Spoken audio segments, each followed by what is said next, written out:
was like, I sent you this design the other day, and I was like, hey, do you like this? And you never replied back to me, and then you saw it. You're like, that's cool.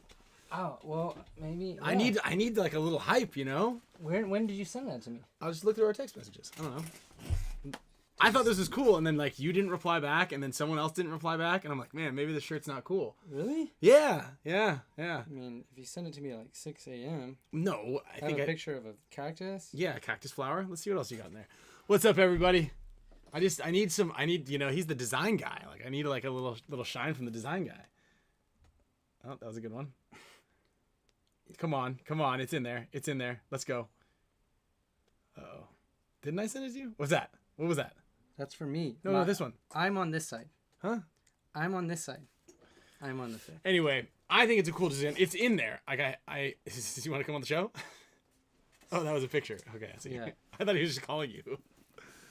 How long ago are you looking at? These are our text messages. I know. Between me and you. I know. Have you noticed that? Oh, here it is. There it is. May 10th. May 10th, I sent you the drawing of this shirt, and I was like, dude, does this look cool? What do you think? And I even put it on a t-shirt. The guy, like, mocked it up. And I was like, damn. I feel like we got on the phone, and I was like, yeah, that's Nope, we didn't. I got nothing. Oh, well, good I got job. no response. Thanks, dude. It's a cool shirt. Yeah.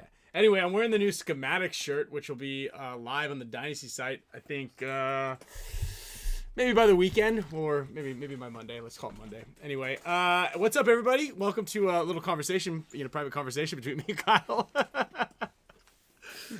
And it is Tuesday, and we are rolling and ripping. Yeah, so I designed this shirt, and then it's going to go with the forces. So, like, the first handful of guys that order one are going to get one. Pre-sale, there's not going to be a pre-sale. It's just like when I have enough inventory, we're just going to launch them. Yosh is diligently building them all right now. We're waiting for a couple components. They're all going to come with a custom milled, so machined, anodized to match with your serial number keychain, and they look pretty cool. So I'm just making sure all the accoutrement and the I's are dotted, the T's are crossed, and the X's are X'd. I don't know if that last part was one of them, but we're just really trying to make sure that the experience for everybody is really cool. I actually have 4 of them here right now. I've got the dust black, the dust red, which actually looks insane. I opened it yesterday. I've actually had them for a couple days, and I opened the red one for the first time last night. They're in here? They're in here. You can't tell which box they're in. It's boxes. It looks like we're moving, is what it looks like. It looks like we're moving out of here. I would turn the camera around, but even if you broke in here, you wouldn't even know where to start. Yeah. You might be like, ugh. Yeah, ugh. Camille, we got an e-bike, and Camille locked the e-bike up. So you couldn't move it? Do you see, where do you think she locked it up to? The stroller. The stroller. She locked it up to the stroller. So basically, when you steal the e-bike, you just throw the stroller on the back of it, and you just roll both of them out of here. Don't worry about the forces. No one's even gonna know what those things are. Anyway, I hope you guys don't know where my. I like your story about the e-bike. Yeah, sick. I got it. Yeah, the story of the e-bike was great too. Yeah, she told me it was $1,500, and the guy who sold it to her left something on it that he needed, and he came over, and he's like, "Hey, I sold your wife a bike today." And I was like, "Oh, really? She's actually on a ride with it right now. Is everything all right?" He's like, "I left something on there, this component that latches on for my roof racks." And I was like, "Oh, okay. She'll be home in any minute." "Hey, how much did we pay for that?" He's like, "Look, it was a really good deal. I swear, it's $2,200." I was like, "Okay, cool." I was like, "Camille, how much did we pay for that?" She's like, $1,500. I go, "Oh, is that right?" Is that right? I was like, "What are you doing? What are you doing?" And I saw a guy at my complex last night with an e-bike. Mm-hmm. He said his was $1,000. That thing's dope though, because it came with all the extra seats. Duty. It's heavy duty. Things looks like I gotta take there's like a governor on it. It only goes like 25. I got it slowing up to 25 on it last night. So you sit in that back thing? Because that seems like dangerous if you fall off. Like your legs are getting... Oh, so that's for the kids. That's for the backup. Like, so that little bar, Sloan sits in the back and can hold onto it. And then it's got those 2 extra seats right there, and we can put the kids on the whole thing. You can put the whole family on there, minus myself. I'm going analog with one of the other 5 bikes that we still have here. You see that road bike right there? Yeah. Oh yeah, that thing's been there for 3 months. Camille got it from her boss. Wow. It's worth $1,000, and I was like, "What are you gonna do with this thing?" She's like, "I'm gonna ride it." Okay. I'll give you 1 month. If that thing doesn't move, I'm selling it. I put it up on offer. I put it up on Facebook Marketplace, and she saw it. And she goes, take this down right now. I go, it's been 2 months. You have not touched that damn thing. It is just taking up space in the garage. Now, I can't complain too much because when I say taking up space in the garage, the Spicka Span studio, Doghouse Studios is this whole section here. And then there's a 1-car garage in front of us, which has all of my stuff. Yeah. Better hope that thing over there doesn't come in clear. This? Yeah. No, we're good. All right. We're good. You can't see it. Yeah, I guess the mask is in the way, kind of. Is there any masks out here? You're not supposed to see. Oh, there's another one back there. That too. one's good too. It's like we get snakes everywhere. Yeah. Anyway, big thanks. Now we're cruising right now. Big thanks to everybody who tunes in every week. You guys are awesome. I think the Spicka Span show. I don't think that does anything. No. No. Check. Check. Sound is very low. Okay. Well, I can just turn that up. Booyah. That yeah, we're good. Is that for headphones? If you talk, yeah, it's for headphones. If you talk really close, someone said that you're supposed to be super close to these things. I'm like when you hear what that sounds like after this, it sounds like insane. Oh, it's way better. Yeah, the mic picks up everything and it's a lot better. But like, yeah, see, look at that, Joey. Oh man, you sound good. Whoa, easy guys. Maybe we get it. Maybe we invest in some sweet mics.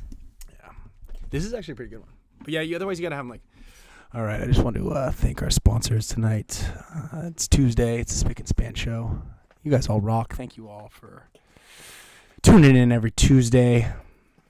The show supporters, your names are in green. You guys got killer little emojis. You spin the wheel. We're going to be giving away sponsored gear. If your wives are listening, I'm really sorry that I have to do this to them right now. But I want to thank our sponsors out there, Pate Smith Law.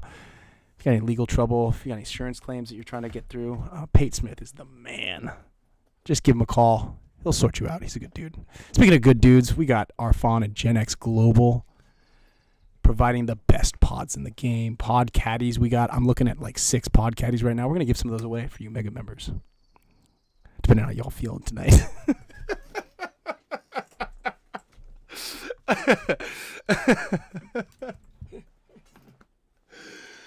Next up on the sponsor list, we got NECTR, the boys from NECTR sponsoring the NECTR projector, keeping us alive and zipped and zagging. Where is that stuff? They just introduced NECTR Zero, just in case some people just like to have pouches in. You put one of those in. Otherwise, nootropic NECTR, non-nicotine NECTR nootropic caffeinated pouches. We got jalapeno lime over there. Let's get one of those. Mm-hmm. Yeah. You're going double. These new flavors. They're really good. Michael, you don't even know right now. I just put 30 milligrams of caffeine pouch in right there. 50 now. 50 milligrams. I don't even know what that means exactly. About to be zooted. And big thanks to Junior and Gina over at BFPGear.com, sponsoring the 2 best teams in the entire world, plus the best show, live paintball in the entire universe, the Spicka Span Show. All right, everybody. Well, hopefully that got everybody really excited for the show today. I can't wait to run that one back and listen to it. What is this thing? Is this your vape pen? No, it's that Dude, charger this is so insane. Sweet. Holy moly, bro. I acquired that at the award show in a bar. I think maybe Chris Rail left it. I acquired it.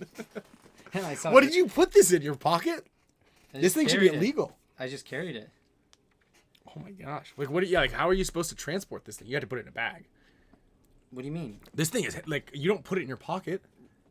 Yeah, I mean, I was this weigh 5 pounds? This thing weighed 5 pounds. I mean, I've never taken that in my pocket. No, that's what I'm saying. What do you like? But it's great when it's fully charged. It'll charge your laptop in that'll charge my car. 15 minutes. Yeah. You charge your phone 8 times. But it does take 5 hours to charge that thing. Yeah, you got to put it on my 210, 220. The Tesla charger. The Tesla charger. That thing will ramp that sucker right up. Yeah. No, Bobby, there should be a PB Fit emoji. I think they're in there. I don't think I took them out. I did put the twins in. We got twins. We got waffles. We've got Oh, you know what? I think you're right because I put this NECTR orange one in because it had the. Oh, well, it had a different one. So now that one's doubled up. I think it actually says PB Fit. Does it say NECTR? Oh, that's weird. I'll get the PB Fit boys back up there. I'll give them one until, at least until they don't win another tournament. They can stay up on the board. Mm-hmm. We'll put them in there. Actually, I can do it right now. Y'all just have to refresh your broadcasting here in a moment. But anyway, so we've got a fun show today. We're going to talk a little bit about the WCPPL. We're going to maybe get on talk about how if you like the field layout and whatnot. Congrats to the Collision guys winning Premier. Let's see who else do we have to congratulate? Congratulations to the Narcos D4 line. I mean, I've coached them a bunch.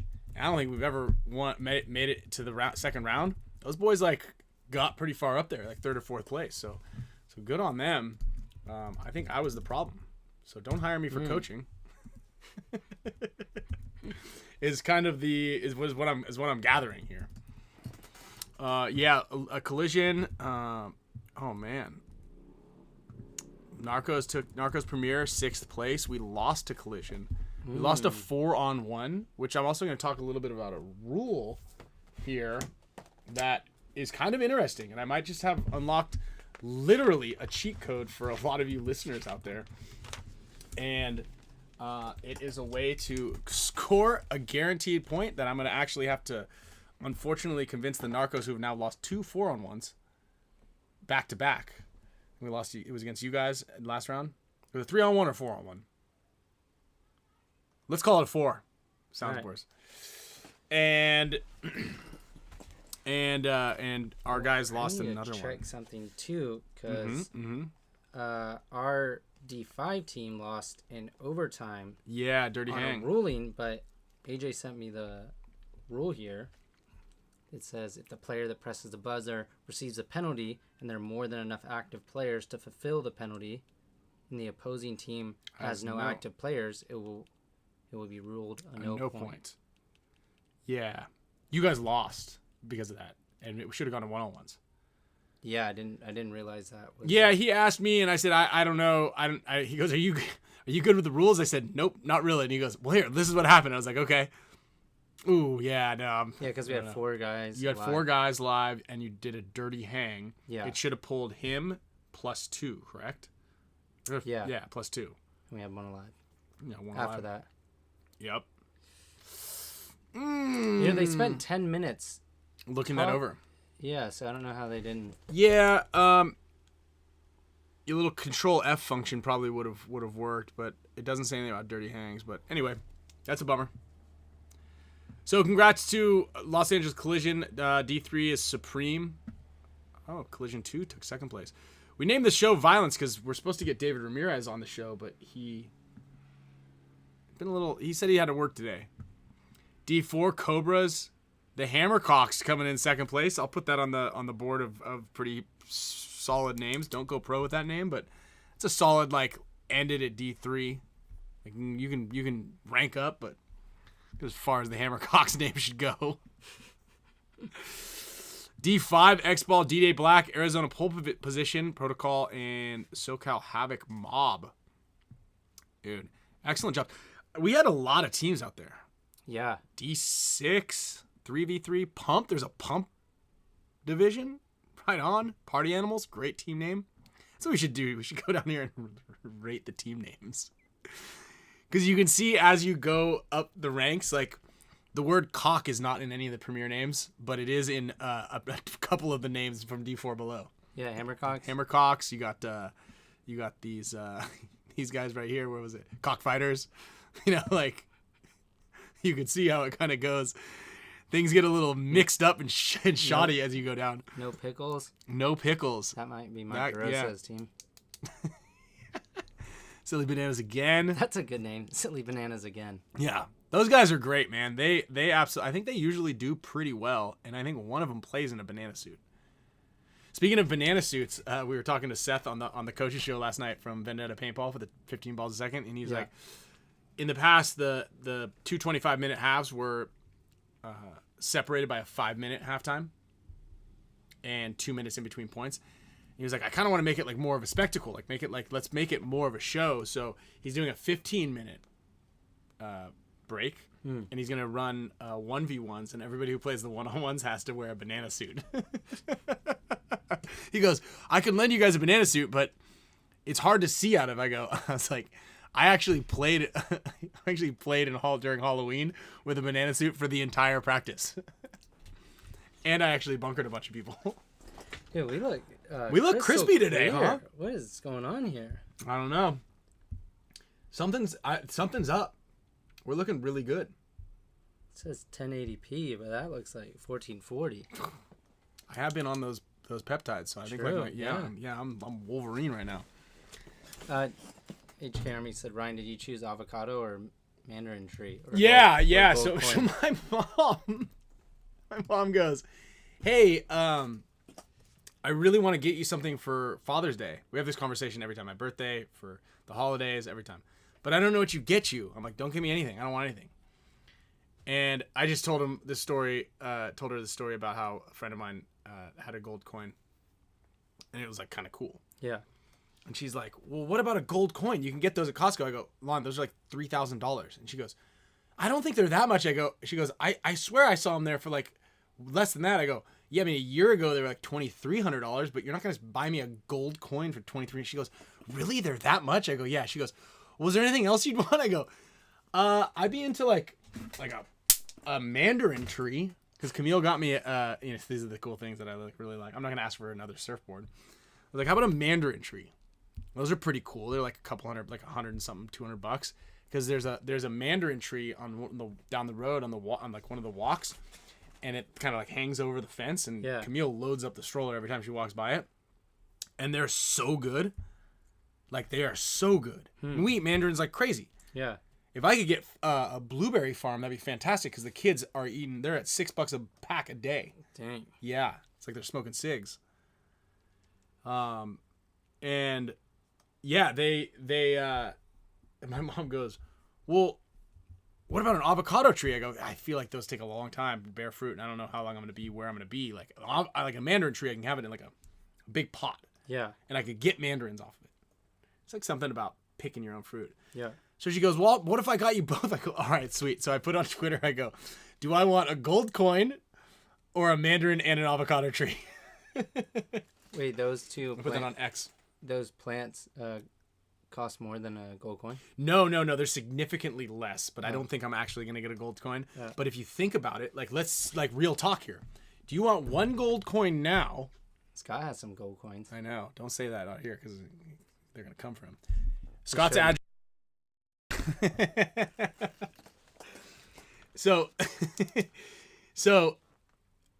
think about it this way, though. Okay, one gold coin. So you got $3,000 right now.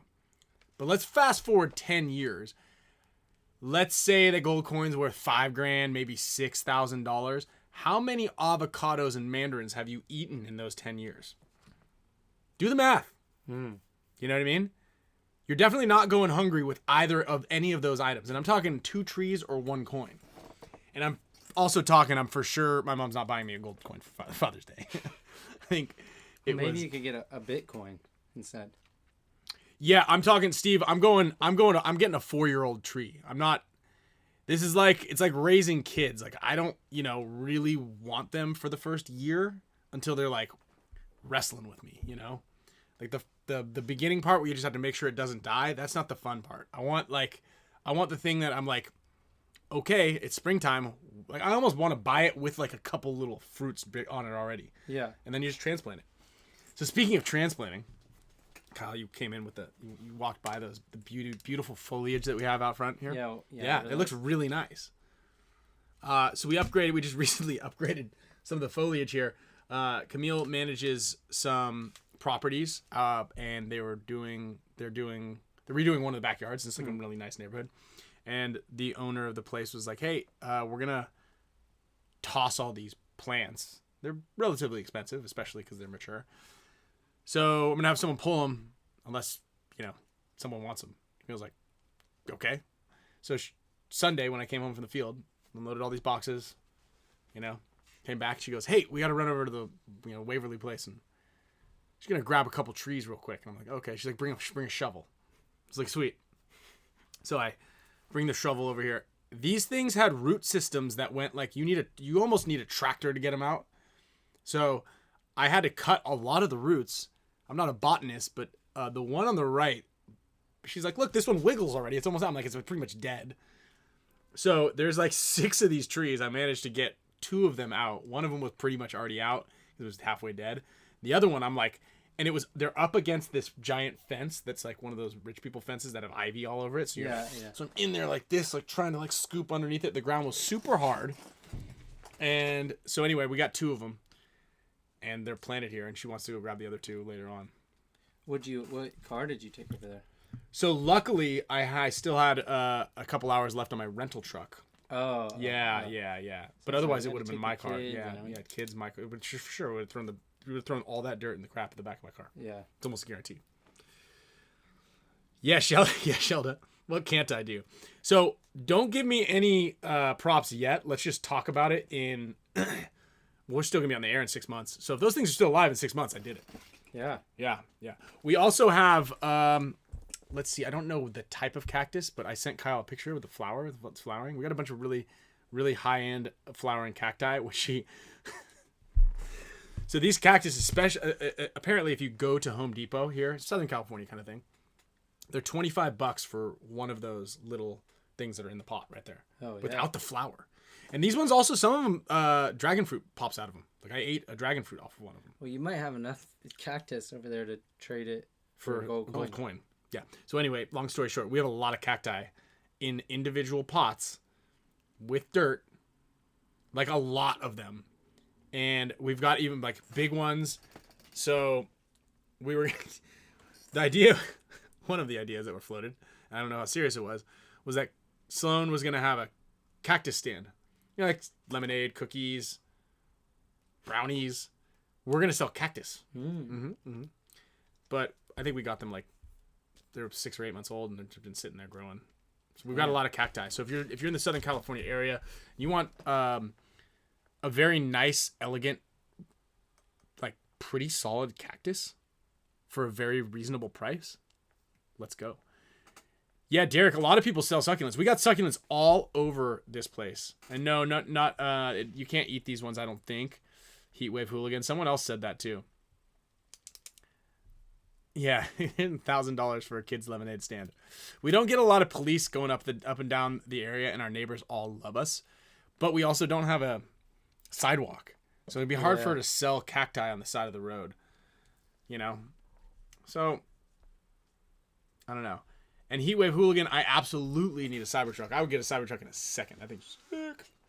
How much are those? Like 80 grand, 90 grand. But you need the one. You can't have the 2-wheel drive one. It needs to go fast. You need the really one. And yeah, I've been to the OB Farmers Market. I used to go there all the time because we used to live by there. I love the OB Farmers Market. I just don't do farmers markets very often anymore. I got that Imperfect Foods thing where they deliver organic fruits and vegetables and meat and like all the good stuff straight to your door, and it's actually cheaper than the grocery store. Yeah. So not too much, not too bad. I mean, I like how we can say that now. No, it's not too bad. Yeah. Starting at 62. Oh, okay. Yeah, but once you go all-wheel drive, you know, all right, 72. If you pay cash. If you pay all cash, straight up, plus tax. And includes the $7,500. Okay. $6,000 a year in gas. I don't know if that's what you save. I just say that because I have the app, and that's if you drive a lot. So I just got to bring up this page here really quick because I did have. So I did have some people ask about the live stream and the tickets for. Oh, they're showing what the inside looks like now. Didn't they not used to? Yeah, they used not do that. That's pretty cool. So here are 2 links. Yeah, dude, and I'll tell you what they don't add in there. Okay, let me tell you one thing that they don't add in there with the cost savings things like $7,500 credit, the gas savings. What you also save is the amount of time, because you can literally work from your vehicle. put that sucker on autopilot. Put those funny little sunglasses on with the eyes that kind of like wiggle around, and you could just be down there on your computer. Yeah, I need to figure out some. Yeah, you got to do something. You got to do something. I have the dark glasses, but it only lets me get away with the cell phone in one spot. In one spot in the car. Yeah, you really got to trust it. But I trust Elon, and I don't say that I do that, but I do. And so, yeah. Yeah, it's like the productivity does it. Like my buddy's a lawyer, and he's like, dude, I got that car. I can literally work in the car. He's got one of those things where you like this little wheel that you buy on Amazon that you stuff in the wheel, so it like kind of thinks that someone's holding the steering wheel. So that can work too. Big shout out to Chris Sawtell. Some gadgets. Gizmos and gadgets. You could take a saw to the top, just cut off top of your steering wheel, because then all you need to do is be able to hold your hands in front of the camera. So as long as you're texting like this, you're good. I did try one hack where you pull down the. We just want to say full disclosure. We don't do any of this. Nor do we actually. This is all satirical. If this were a thing, I just want to point out that this is just a joke. So please keep all your hands on the wheel at all times. And pay attention. So anyway, just like allegedly, what are we doing? Deep trouble. Yeah, we're gonna get a little thing that pops up. The camera over there is watching us. Watching you. Yeah, We are AI. Can we let's I meant to talk about that a couple days ago, but I need to get your thoughts on this too. I'm gonna write it down. But what were you saying about the? What were you just saying? Oh, I don't know what you call that. Sunshade. I don't know. I'm just figuring out what your hand's doing. The mirror thing. Sunshade. If you kind of like slightly block the camera, so it sees like this part of your face. Okay. But not. And that was working for a little bit until it just finally said, "You're done," and it gave me a strike. So it knows, like, it's on to you because it'll warn you, and you're like, yeah, I'm here. And then it'll warn you, and you're like, I'm here. And then all of a sudden it doesn't warn you, it just rips you. And you're like, hold on, how did you give me a warning? Yeah, I'm like kind of paying attention. I get it a lot. My strikes mainly come for me looking through the infotainment, trying to find a new song or something like that. Which is crazy. Big old pterodactyl over your left shoulder. Big old bogey. Are we out of batteries? I don't know. We're going to get them. Where? I don't know. I tried.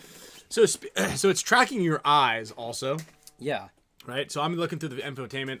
There's all sorts of who knows what's in there. Hey, shout out. What up, Chris Odom? How you doing? Yup. Yeah.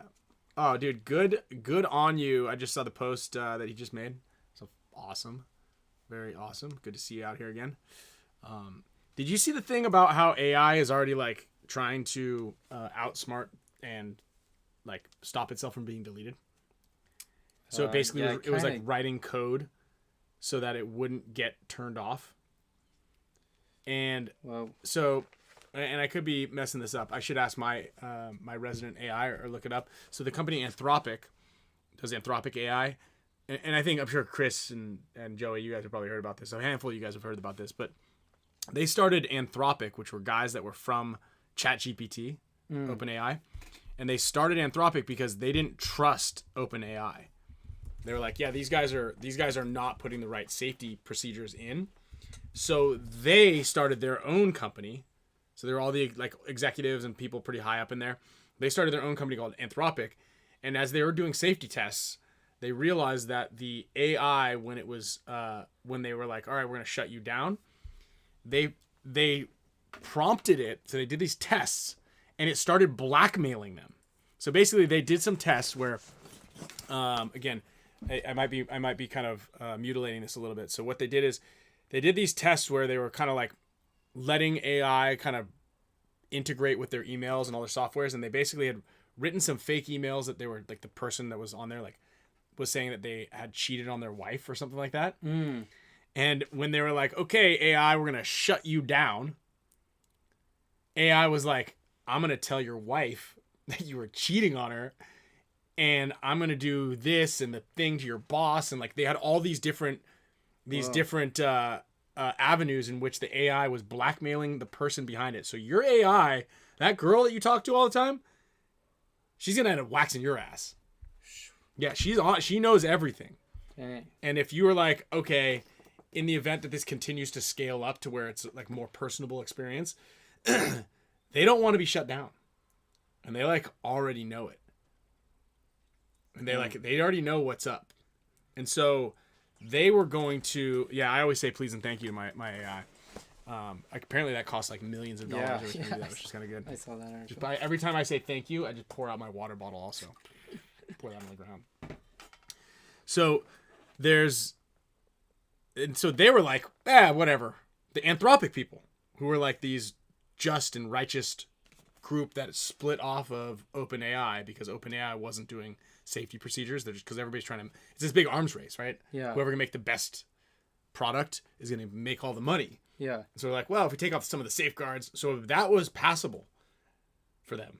So can you imagine what the other AIs are doing? And you saw that VO3 with Google's VO3. Have you seen those? Yes. Yeah. So it's like it's going to be hard. I think that's called like the dead internet theory. Yeah. Where then it's going to be hard to like recognize what actually is real and what's fake. Mm-hmm. That's close. Yeah. Close to that. And then it's pretty wild. I was watching this video talking about like how fast AI is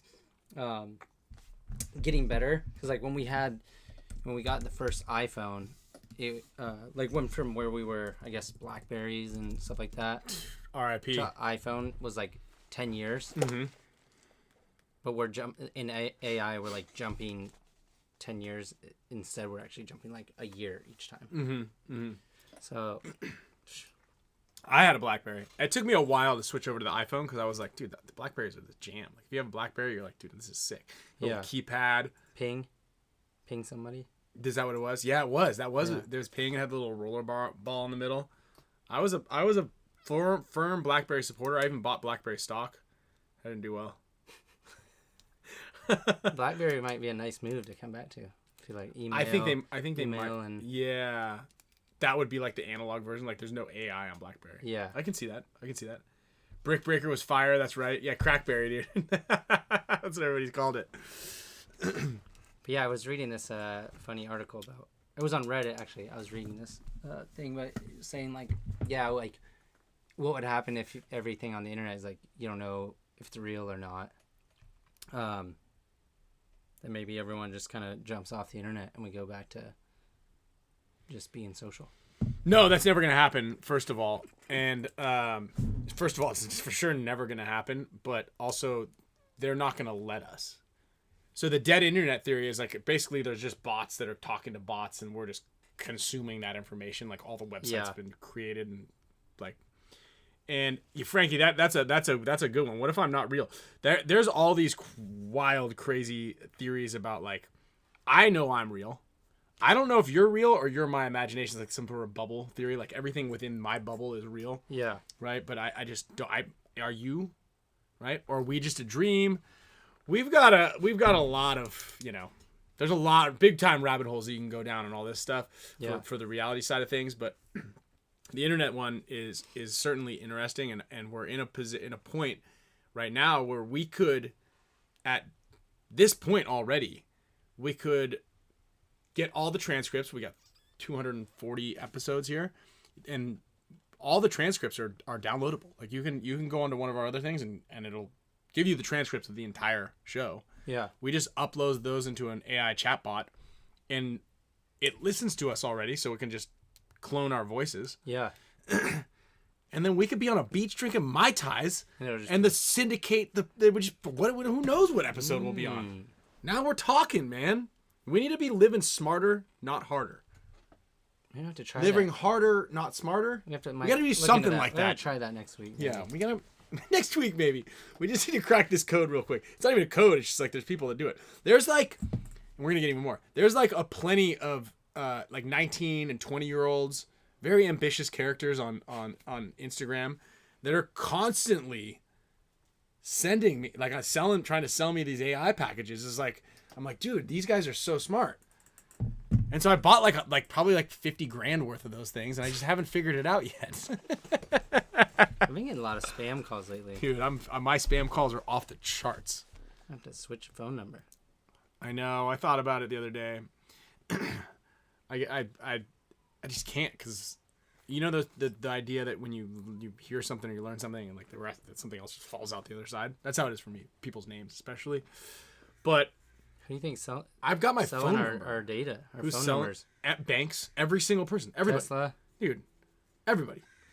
They're all selling it. Long Sons of I essay don't want to on the thing on the car. So I'm like, do you care if we share this? And I'm like, oh yeah, you there's saw a lot that. of words here. There's a lot of words here. I'm just trying to get to my destination, so I'm just gonna say, okay, I trust Tesla. And it was popping up, and I was like, no, and it just kept popping up every time I got in the car. So it's like, oh, so this is how you're gonna force me to hit yes, otherwise I have to hit no every time I get in the car. Mm-hmm. Yeah, and I mean, look, at the end of the day, if you're watching this, then that means you're probably not living in the woods, like the truly like in the woods. There might be some trees outside. You gotta some acreage, but you're not like disconnected. And unless you're disconnected, just say okay. Just hit okay. Okay. Acknowledge. I agree. Just keep pushing the button.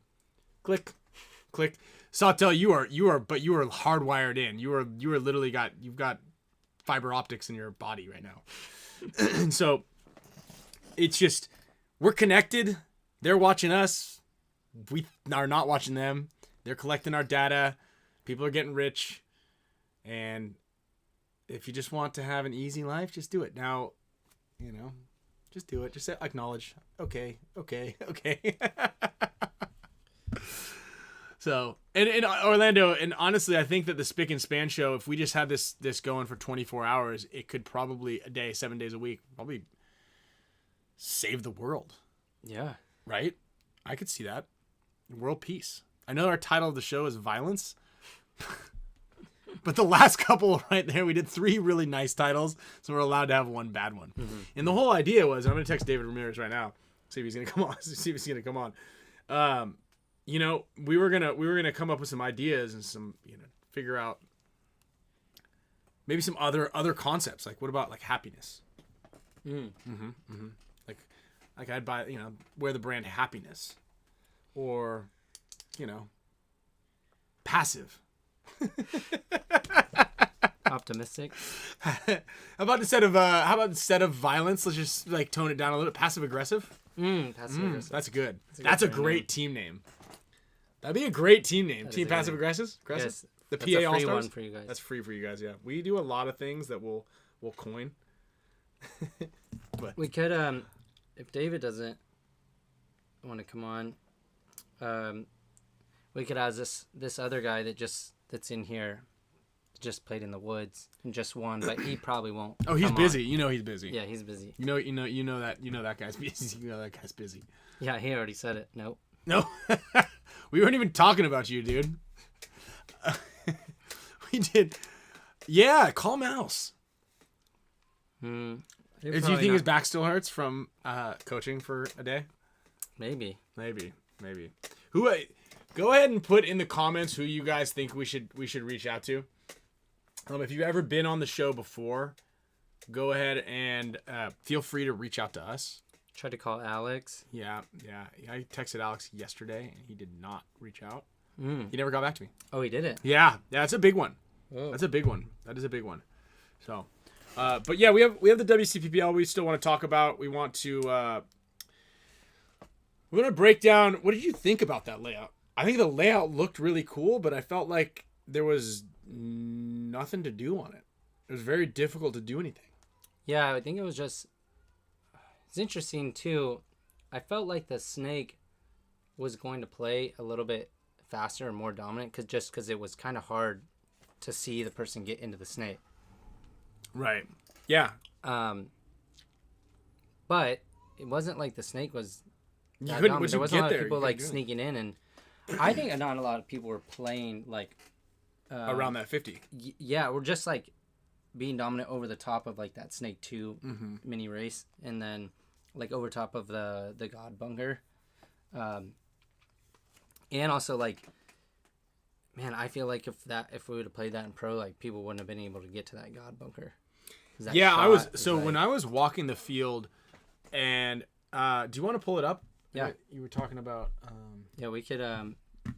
We can switch it, or I can hand you the mouse, whichever one you want. Yeah, if we want to, you guys want to check the weird field layout? Yeah, let's check the field layout. Because I completely agree with you on that sense, which is I had anticipated when I was walking the field on Thursday, I was like, okay, we need to have a contingency plan of not making it to this first snake insert. And I was like, we're going to double this up and wrap and then release. And I think maybe a couple people got shot going to that thing in the entire event. We were running and shooting out to the corner. Yeah. Every time we got shot, I have my stats on my book over there somewhere, but I think, we ran wide over there. I know we played 33 points in the prelims, and we got shot twice running wide. Yeah, and the Dorito corner too. Yeah, it was wide open. Everyone was making out there and running and shooting. It was wide open. Like, what's going on here? Yeah. And so yeah, I think the other problem is like getting around the Snake 50 was pretty tough. Or maybe people were just reluctant to because everything was like all the stand-ups could see down on top of it. Yeah. So if there's anybody alive on the Snake side from the back center over, they could see you crawl around it, which made it hard to get around that thing. But when you got to the 50, there wasn't really anybody around, right? There was nobody to shoot. Yeah. Yeah, we could get a hold of if anybody's from the Cobras, Team Supreme, even who got to second place? Those Hammercocks. If you're on the Hammercocks, hit us up. We'll get you on the team. We'll get you on the show. Do a little interview. Yeah, it'll be Hinman was. I did hear him talking about that too as I was packing up to leave on Sunday, talking about maybe applying a more severe penalty when people are caught cheating. I like that. I like that a lot. There's a lot of cheating going on, I guess, at this WCPPL. I did see that. Oh, and you know what I saw actually, which is completely different or off topic here. I saw this cool thing on the coaches show that they had this like, as people were chatting, there was like a participants? No. There was like a participation awards that were on there. It was super cool. Will you Google that? How to do like participation ranking live in YouTube? That was super cool. And so like as people were commenting or engaging in here, they've got like little crowns and participation. Yeah. How to turn that thing on? Yeah, that's the one. Points. There's like a points page. Yeah, tell me how to turn that thing on. Yeah, so there's an interesting thing about the cheating, and this is the literal cheat code here. So if you're playing a 5-on-2, you should be guaranteed to win this every single time. Now I'm not advocating for cheating at all. I'm advocating, I think, is with the way Mike was talking about it too, of changing the rules. Well, that guy's speaking another language. And so the way it works is you can only get, from my understanding, as much as pulled for a penalty, get the major, and then get one more minor. And I kind of always said this before too. I was like, what's stopping somebody from breaking out? Everybody breaks out, and one guy just runs down the middle of the field and shoots all 5 guys. Because you're just going to get 3 bodies pulled. Say it again. So, and I don't know if it's a body for every body that you shoot, but it's going to be super hard to... So, okay, we're playing a 5-on-5. Or maybe it's a 5-on-4. Let's call it a 5-on-4. And I run down the field with hits on me and shoot everybody. So, David, I thought it was a major for everybody that you shot, and I actually thought that it was a body pulled for every body that you shoot. But the way I probably misinterpreted the rules is it's 3 bodies plus yours. For a gross major. For a gross major. Yeah. Yeah. And that's it. It's maxed out. So if you have 5 guys, you can get a gross major, shoot 3 dudes on the other side of the field or 4 dudes on the other side of the field. Yeah. And then on the other time, it's like very difficult for refs to be like, yeah, he shot all of those guys. Right? Yeah. And again, I'm probably misinterpreting or misunderstanding, but you're right. I thought it was no matter what, if the ref sees you shoot these guys, you could just run the gauntlet and shoot everyone, and then have your other 4 guys stay alive. Yeah, and the other thing I actually just realized too, as I'm explaining this, if it's not on camera, It's not written in stone. They can't they can't really review it, so they don't know who he shot, right? So you can find like if you're like a high level spy and you're trying to find out where like when all those spy movies or like the movies where the big break-ins are like, okay, there's the camera turns like this and there's a blind spot. If you know where the blind spots are in the field, you could run to those blind spots, possibly shooting people, and if they can't review it on camera, case in point, the Tauntauns game where the guy got a penalty and they didn't pull him, and they're like, wow, we saw the penalty go up, we saw our guy call him out, but couldn't see the guy get hit, so we don't know if he was hit, huh?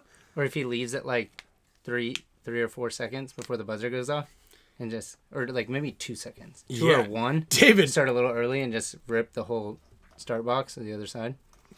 Yeah, David, I am a high level spy. You might have just blown your cover. So, anyway, it's like I can get Kimmel, the Snake player. Oh, from Supreme. I was thinking you were gonna get Jimmy Kimmel on the show. That'd been tight. Supreme. Okay, we're gonna talk about that. And so anyway, like you, one second on that one. There's that weird kind of gray area where if they can't see you shooting the guys and everybody has paint on them, especially with all this stuff, these big bricks in the middle, like there could be this big blow up in the middle and the guy's kind of shooting at a bunch of people. Like a lot can happen in that time when the penalties are going up where you don't really get in trouble anymore. And that's what Mike was saying. Actually, maybe even like, you want to text Mike and see if he wants to come on? Yeah. Yeah. Yeah, so Frankie, the Avalanche dude, Jeremy saw him did hide in the bushes and sniped people from the sidelines. He got in a lot of trouble. But that was back when the rules, there was actual, like, you know, there were big time rules, you know. And there was a rule in the rule book when Rosie was the head ref, and it basically said, in case of an infraction above or beyond this metric, call Rosie, call the head ref, and he is going to say, this is what happened. I know that because when we were playing at, I think it was 12.5 balls a second. We were playing excessive one time, and I think we were shockers still. Yeah, we had shockers, and something happened when I changed the battery in between points, and the gun went full, like, uncapped ramping. I'm talking like full rip. So I broke out and I ran to the snakes running and shooting, and it was just laser beams coming out of my gun, and the ref was like, oh, and I was like, oh shit.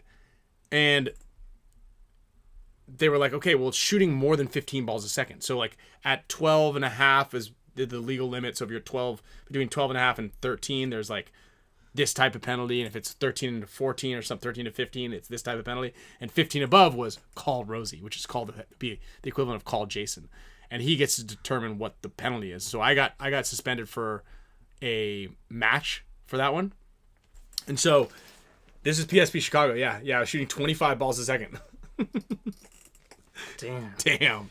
Yeah. Mike, I think Mike said he'd be down. I'd be on my phone. Yeah, sweet. Do you have a link? Should somewhere. I can send it to you. We'll get Mike Himman on here because he was. He said he's locked in. Yeah, he was a little bummed about the whole scenario. Do you have the link? Or do you need it? I thought you sent it. Yeah, I was, and then I said you started saying something. Back. You said something, and then I was like, all right. I don't know where it is. Oh, it's right here. So, and I'd like to see what Mike's test take on it. You found it? It's the same one every time? It's the same one every time. Okay. Same one every time. So again, it's an interesting kind of gray area, but there should be something up there that's like, okay, this guy for sure did something egregious, and what do we do to stop all of it?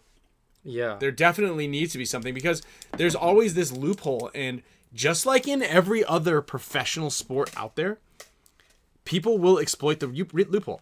There's a reason. Collision got D4 team got gross major, lost in the game because one of their guns was shooting 13. Oh, you almost got it, I think. Once they get, nice. So, yeah, that happened to Yoshi's team in the first one. I don't. It's not idea. I don't think it was 38 balls a second. 38. 38 balls a second. Holy smokes. So, anyway, it just like in every other professional sport, everybody will always try to get right to that rule, and if there is a loophole they can exploit. Are they still with the Yankees, or who was playing with those bats that were shaped differently for a couple of? I don't know. Are they still doing that? I don't really watch enough baseball, but basically they found a loophole to where they warp the bat. You warp the bat so you can put more. Check that zoom. Focal points in there. Nope, not yet. But yeah, there's a way to do that. Let's get the NECTR projector primed up right here. Booyah, there it is. And then there we are. Just testing. Oh no.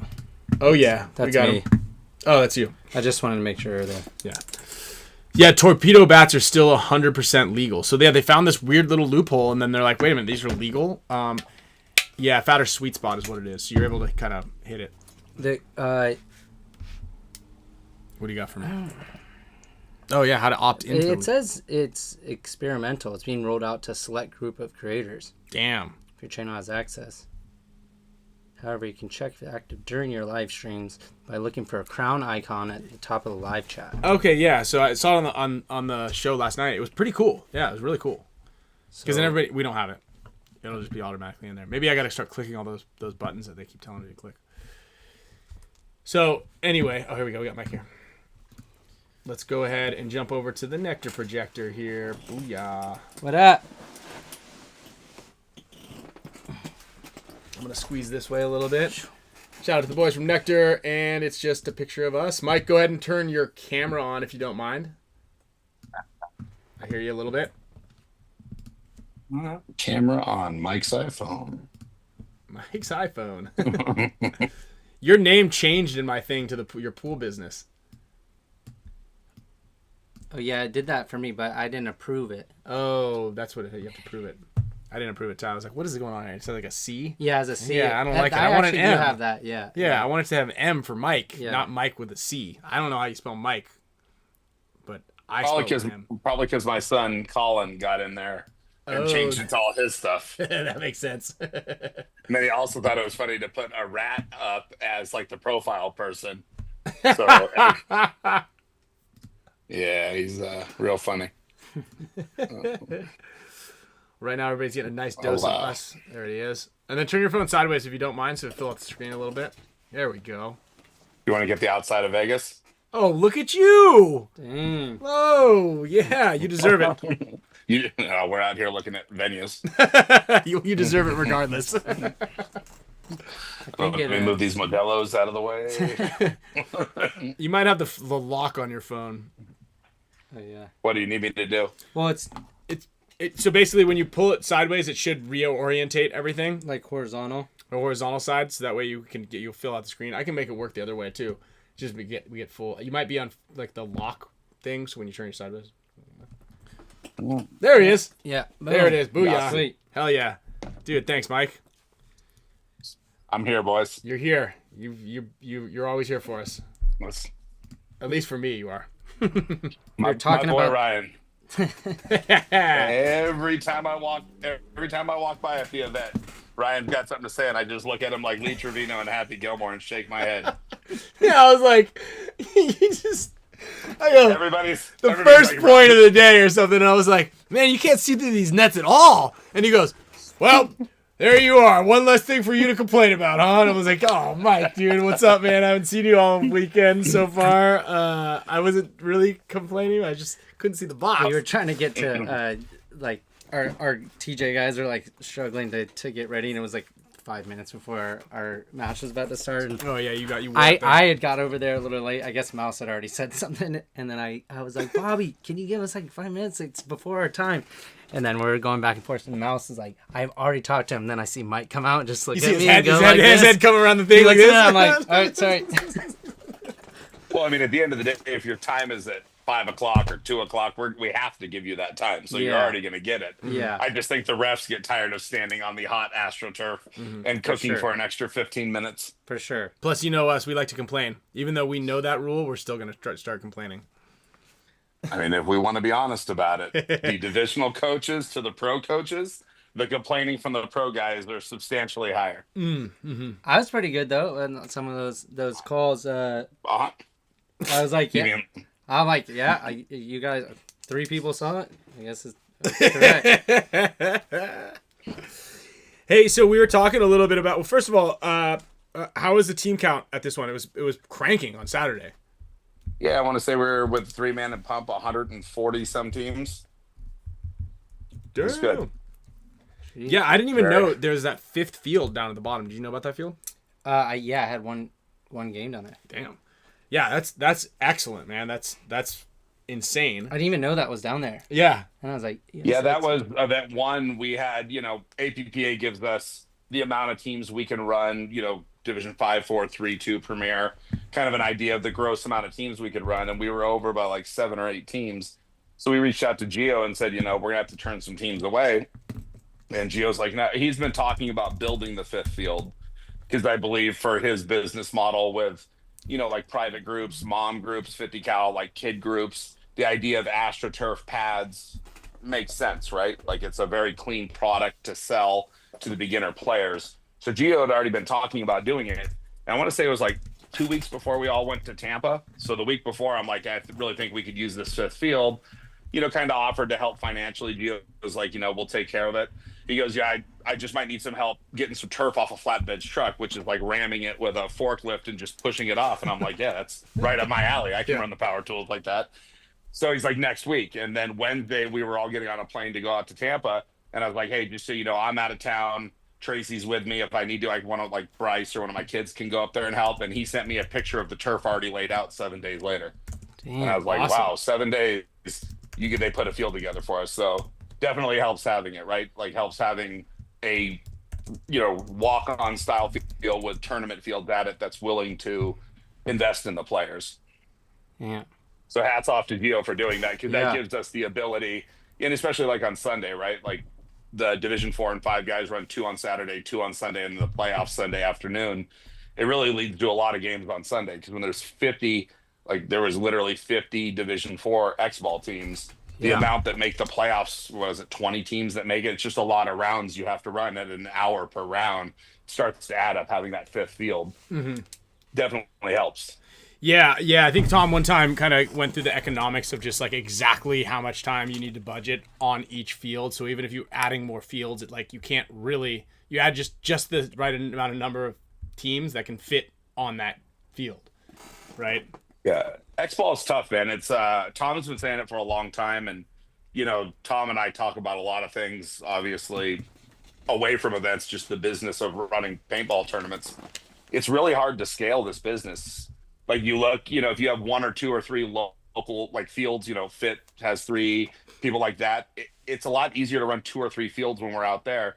When you start going 4 or 5 fields, it actually gets exponentially more expensive because you have to fly in more referees. Like we live in LA, right? Or the LA San Diego basin of just one huge city of 10 million plus or whatever, 20 million people, however many we have here. You still only have so many referees. And once you need more than 1 or 2 fields, then you have to start flying them in. And I can speak for WCPPL. We flew in 30 some staff members for this event.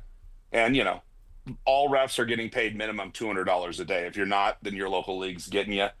But that's not even the big number, right? It's the hotels, it's the flights, it's the rental cars. You have 30 some people, you're gonna have to get some rental cars, right? It really does add up. So as leagues get bigger, like for Tom, if I had to walk a mile in his shoes, I think I'd just take them off. I know it's so funny. He gets so much grief, and he was kind of explaining. He's like, "Look, I want to pay people more money. We just got to play. You got to play 7-man, or you got to play 5-man, and you got to play 6 or 8 games. There's no best of. There's no X-ball, and the prize money would be increased exponentially because he's like, we could just the economics of it. You can play, you just put more games on the field, more. Yeah, feet on the if you field. were to go on the WCPL schedule where you can look up like a field name, say the Violence Field on Friday, Saturday, or Sunday, doesn't matter which day, I don't think you see more than 13 matches played per day. Mhm. In contrast, like Roderick, that is the NXL Pro Field Yep. scoreboard guy that also works for us. He works at a league in Florida, and he said they ran 5-man on a day, and he ran 180 games in one day. That's, Mhm. just Whoa. 5-on-5, 1-point breakouts. But that's a lot of games, 180. You can only run 13 X ball sets. And if Right. every team plays 4 prelims and you have a split deck, so you have 4 teams on, every game time is equivalent to one team playing 4 prelim games, right? So if you can only run 13 matches in a day, you can really only run 13 teams prelims in one day on that field, times however many fields you have. It just starts to add up. Yeah. And I think that's like one of the big things that people need to kind of like just a little mathing there, a little spreadsheet math, and you can figure out really like the economics, like you said, of it, and we can, but it's kind of like more exciting and a little bit more fun, like playing one game, and then I think I've watched some of those teams out in the back of the NXL when they're playing the D whatever 5-man. It's like they play a point and they're like, all right, cool, and then like they leave, and I'm like, where are you guys going? They're like, oh, we play in like 20 minutes again or something. You have a game every. Yeah. But imagine playing an X-ball point and then sitting for, it's like playing a rotation at some of the fields out there. You play one game and then you sit for 15, 20 minutes and you play another one. So, but it's interesting. Hey, so what you guys have so much space out there. I heard someone possibly say that you might be running a 10-man or a mech event sometime soon in the future. Adding more to your plate. No? No, like I love the 10-man guys and I love the Met guys and I love the pump guys we're definitely doing. So I think it was Sunday, teams, the older crew of guys that we all know from Southern California, the legends when we were kids, were all coming up to me like, hey, I heard you're going to run back next event. And I'm like, like, you know me, Ryan. I don't ever play anything close to the chest because I have nothing to fear from anybody, right? Like, I'll just tell you the truth. It's way easier. And I'm like, on my kids, Tracy and I haven't even talked about running a mech event. 10-man stuff. Like, they just ran one at OXCC this weekend, and my cheating post that got put up, you see people making comments about the bad referees there. Think about that format. Like, 10-man is what, $1,200, $1,500, $1,800 entry fee. So it's way less than the NXL's X-Ball entry.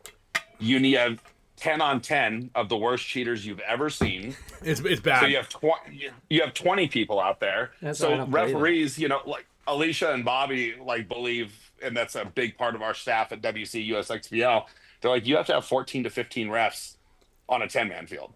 So you're reducing your like gross income per team from 31, like NXL's 28 to 3,100 for an X-ball team, down to 15 or 1,800. You need twice as many referees.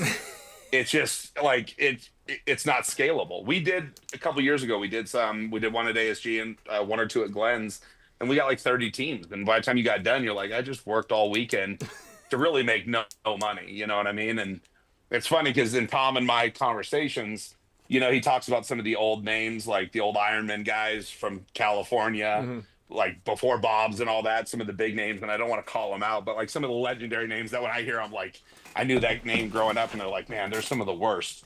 And then they come play my 10-man event, and you are like, you are the biggest sissy law I have ever seen in my life. Like, one of them, for instance, it's raining at Glen, so everybody's got a microfiber over their bats before they start. Guy takes it off, puts it on the 10-man string for the flag. His team loses. The player pulls one of those micros and runs it back, and he's like, I refuse to sign that scorecard. That wasn't the right flag that he grabbed. And you're like, what the fuck? I don't care if he picks up an empty beer bottle under the start station. You know what I mean? Like, and he would not sign the scorecard. And I'm like, you don't have to sign it. Like, bing, bang, boom. Like, there we go. Yeah, it is. Thanks for coming. But it was one of those ones where you're like, are you for real? Because somebody put a yellow microfiber over the caution tape that was from parking cone to parking cone. You want to fight that one? So 10-man is tough. And let's be real, like Tim Montressor did such a great job at many things he did. But when he brought the 10-man thing back, like, I think we all have to see and respect that, like, that was the vision of Tim, to do that one-off tournament once a year. and he did so great with it, right? Like it went from a little to a lot within 2-3 years. And then I think much like everything in paintball, when somebody does, like, you guys have a good podcast, well, I'm going to do a podcast now. And then everybody, monkey see, monkey do, right? Everybody wants to copy the other person. But what Tim did was because Tim was good at it, my opinion. You know what I mean? So I think the 10-man thing, I think there's a place for it in paintball. I just think it's a really tough, cost effective, format to run. So as far as SC goes, no, we have no plans as of now. Geo would love for us to run every division under the sun like Caljam back in the day, but I don't know where we're going to run it, right? Yeah. Like we don't have like a cool mounds field or something like that just for 10 men. Mm-hmm.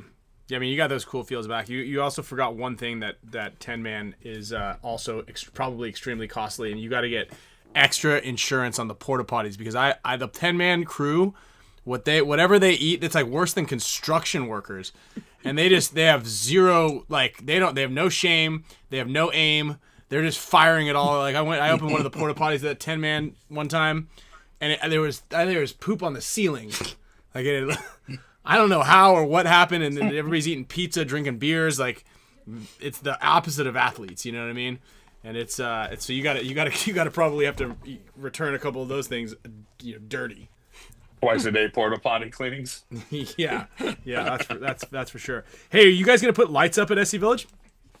Yes, we physically have one set of hydro lights from Fit on the property right now, and then we have a second set that we just ordered today that will be here within 4 weeks. So we'll have 2 completely lit fields at SC Village for the summer. Sick. Yeah, I mean it's such a cool thing. I'm so glad that like everybody's doing that now because. There was that. What was the field in Lake Elsinore back in the day that had the lights? It was in that kind of. Oh, the one right there in Marietta where Mini Mike and Fish and I would always show up to. Yeah, it was Jungle's Field. Yeah. The name's eluding me right now, but yeah, I mean, I think California, we don't get adrenaline. We don't get a lot of rain out here, but we get a lot of heat, right? And I mean, it was hot Friday at the tournament, and I mean, summer's coming. July, August is going to be tough. September, October. So being able to have lights at night, so when it's 105 during the day and the turf's just resonating heat back up, you can then play at nighttime. Also being able to play during the week, I think, is important. And I mean, from the field owner's point of view, you have 52 weekends, of which 42 to 44, I think you can play. That's taking out like Christmas, Thanksgiving, all the big ones. Being able to then turn the lights on 365 days a year minus the holidays gives the field owner an ability to have more days to make money, generate revenue on more days. It's a great investment. I know GI's doing a lot to help fields rather build up their infrastructure with lighting and especially with the glow ball. The glow ball is pretty cool, but definitely, I mean that's more of like just a kind of niche little fun. Yeah, I mean I was out at Billy's Field, Giant, Texas.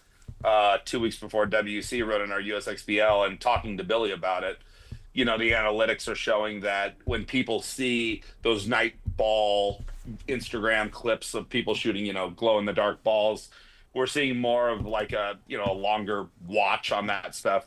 People are seeing that as cool. And I'm not just paintball people, all people are seeing that as that. So I definitely think I was talking with JD earlier for about a half an hour about it. JD was saying that a lot of the female players that they have in Texas, minus the Vibe team, but there's 20 to 30 female players that have started playing because they came out to play the glow ball just as like a walk-on first-time thing and then kind of got hooked on paintball like we all did. So I definitely, I mean, we were talking about it on our side, if the second set of lights is white or the black lights, but I think right now with summer coming, the white lights probably make a little more sense for us. And then maybe when we get into fall, we put a set of the black ones up just for, some one-off. Yeah, I mean, it's great marketing. I think Maui Paintball, they did a thing, and I think they had 15 million views on their Instagram on just one video from and I know that Verb and the PB Fit guys, they do a really good job. And it's just from a marketing standpoint, it's fantastic because just like you said, JD was like, people just came out because it was kind of a cool little gimmick, and then they're like, dude, paintball's cool. That's what we need, right? That's what kind of all around we really need to be ready for. And being able to market to a different clientele than I don't think like I saw GI put up a post about that, like what people think about the glow ball. I don't think for the tournament players, that's really, watching Dynasty play Aftershock under a black light isn't really the top of everybody's go-to. But having something that can get new players, or, the guy that plays once or twice a year that may want to go play that, because a lot of people I've talked to have said, yeah, it'd be cool if you had that. I'd love to come out and do like a draft style thing, street ball style event. So there's definitely a place for it, right? Absolutely. So, yeah, that was actually another question. I'm kind of glad that you're in Vegas right now, and you kind of mentioned that little thing, looking for other venues. Are all 4 events? I know we talked about possibly moving. As of today, yes. As of today, all 4 events are in California, and then you're just kind of looking in Vegas just in case, maybe like an opener or an ender. I can't imagine we're doing the August event in Vegas. Wouldn't happen this year. It'd be a next year thing. Okay. What about what about totally Arizona? Transparent? We're running into issues with field owners, right? Like, For sure.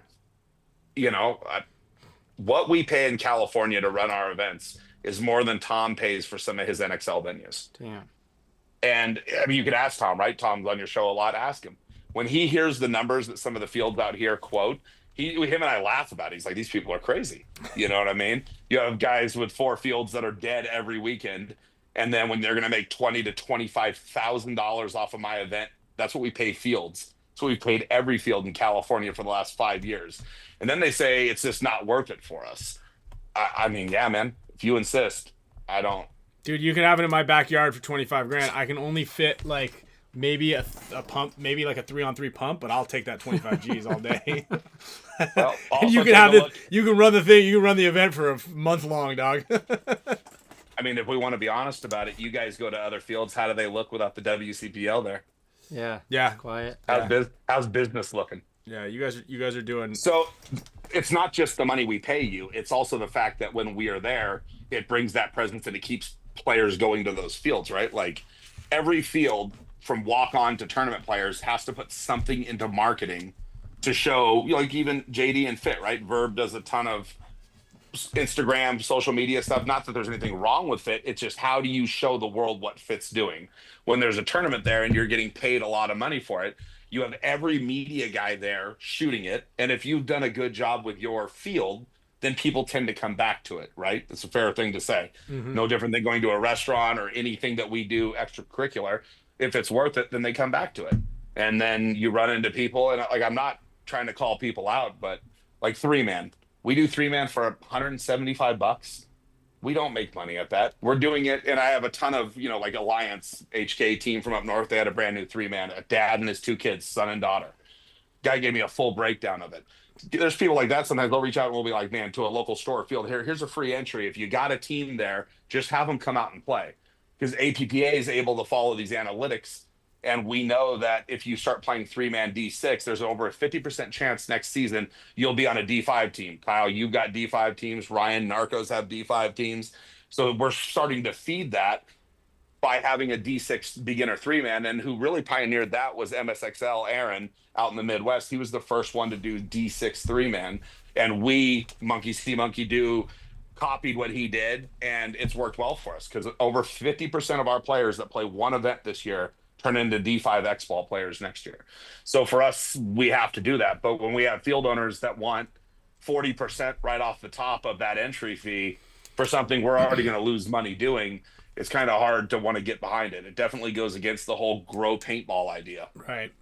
Yeah, I mean, maybe that's an important statistic to kind of throw into the negotiation side. Is like, okay, we're going to do this, but D6 teams are off the table, and this is the reason why. But, again, Ryan, just being totally transparent and an open book. We literally show people we paid this much per team for an X-Ball team, right? We had 100 and some teams added up. We paid this much for cleaning, porta potties. So what's the number? 24,000. Here's our bank wire feed of us wiring that much money to them. Like, nobody has that much transparency. No, not like we do. Yeah. We've always been very open about it. So our big thing is, if we do events at your field, we're not going to pay you more and we're not going to pay you less.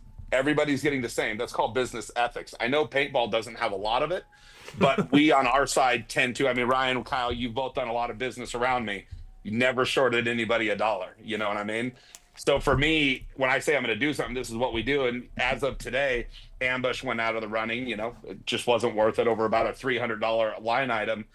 and I'm okay with it, man. If we have to, ultimately what it's going to push us on the West Coast to is we will hold a good amount of events at SC for 25 into early 26, and then we'll go mobile after that and be able to do 1 or 2 events a year, not at a paintball field. The downside to leaving and going to Vegas or Phoenix or wherever we go, or even LA area on a grass field, is that's a lot of money that's pumped into, like, the NXL, right?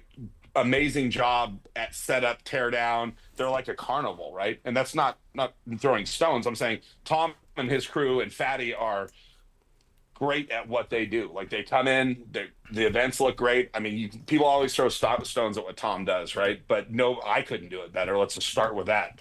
Nor could anybody else below me do it better. They come in and they pump a lot of money into setting up and tearing down, but there's not a lot left over when they leave. And I think that's a bit of an issue that we probably got to look at down the road, is when we're pumping $100 grand or whatever into World Cup or whatever the venue is. And then when we're gone 2 weeks later, all that money is gone. It's set up, tear down, and it's gone, leaving something in our wake, like on the regional level, especially like SC Village. There's 5 fields. If any of you guys want to come out and play paintball this week and you need a private field, we have 5 fields for you. And in the future, we'll have 6, 7, like, we're going to keep growing. I think there's a good part to it. Cause like with Gio, you know, the first set of lights, he's like, I owe him $24,000 for the event. He's like, you want to get those lights, just take it off the bill. Boom. Now we have lights for the field. So we have an owner that's reinvesting back in by having paintball events at his field. Hell yeah. That's excellent, man. Well, I mean, I think, and you've seen it in here in the chat. I don't know if you can see the chat, but I cannot. You know, in the past, I don't know, whenever you started, pretty much once you started Aftermath, but for the past 20 plus years, you've been, you know, a cornerstone for growth in paintball in Southern California. And you know, I've had the conversation with so many different parents, especially, but just players as well. It's like, whether you're teaching players how to play, like you're sharpening them. Obviously, it's an abrasive stone. You are an abrasive stone, but nobody's produced more than I have. Yeah, but the thing is, it's honesty, and it's straight to the point, and it's sometimes tough love, but it's the right job, right? There's no coddling. Hey, Ryan, do you think it's any tougher love than you're going to give them on Dynasty? Because we can queue up some. I'm a soft teddy bear, bro. Yeah, passive aggressive is what I am. Team passive aggressive. No, but what I'm saying is, I'm trying to give you a compliment here, Mike. The tough part for a lot of players, it's when we cross from where you guys are coaching like divisional teams at the regional level to where you both sit in a professional, and I've been there. It's a whole different world.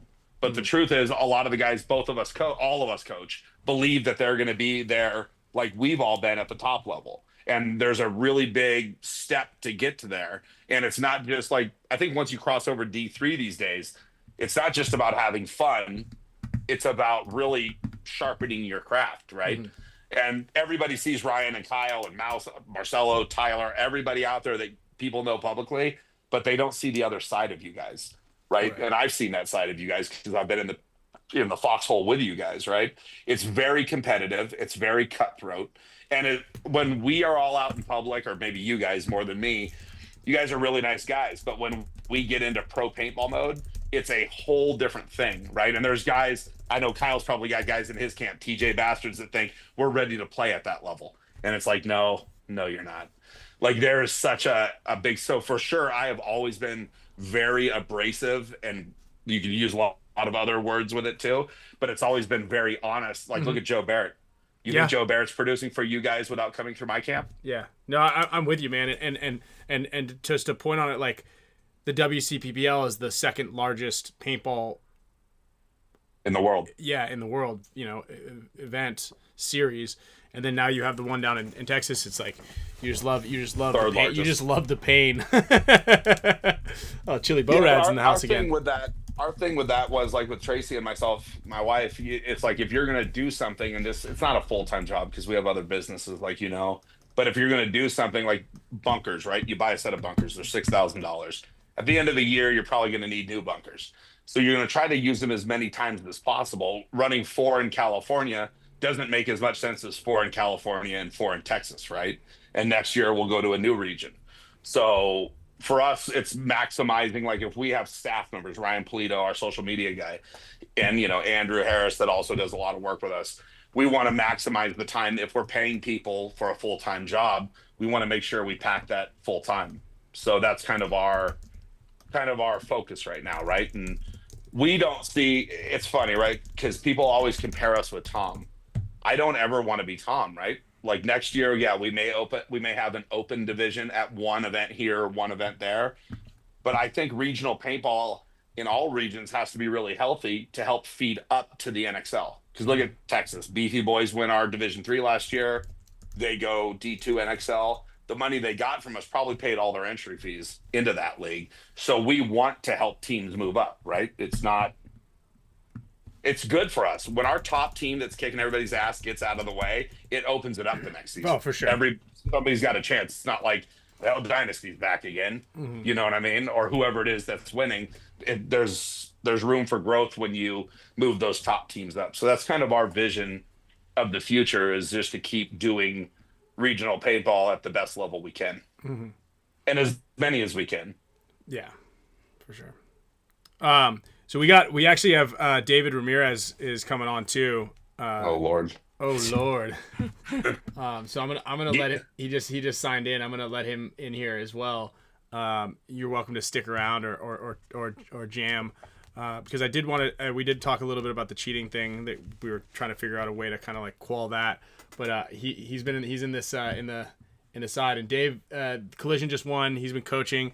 He's got the kind of same pep in his step with that you have with. He definitely has a chip off of your block a little bit. He came through the Aftermath camp. He came through the Aftermath camp, right? And yeah, I love David. He's great. I think he's a fun player to watch play also. Mm-hmm. Like he really is. Lord Violence. Let me see here. Oops.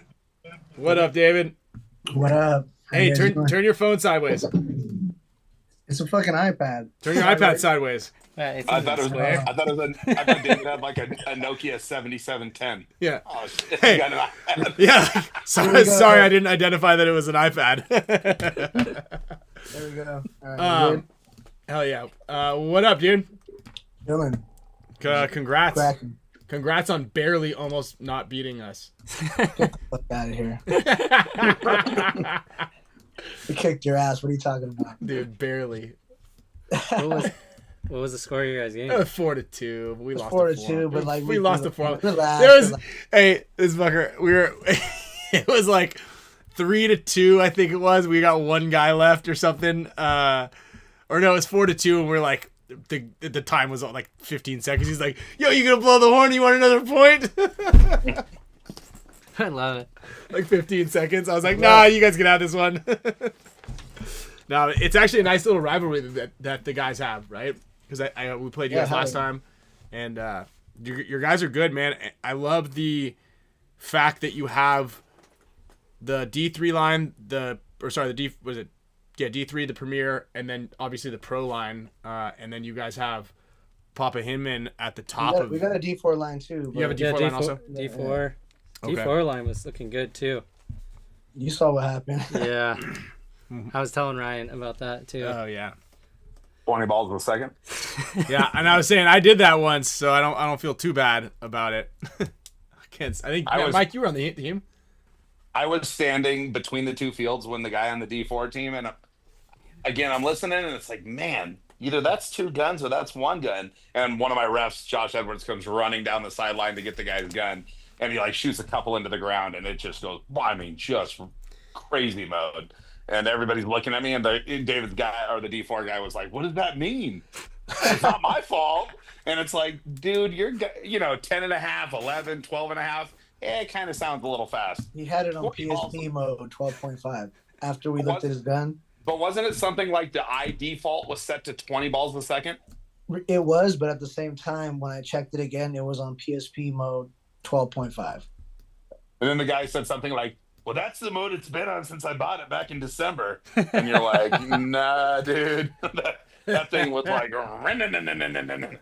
It's funny because the guy didn't play much, and they're like, "Oh, we need some wheels to get out to the Doritos." But I was like, "Oh, well, the other guys were getting blasted." I was like, "Let's try that out. Fine, let's give him a spin." He gets out there. I was like, "Oh, shit, he made it."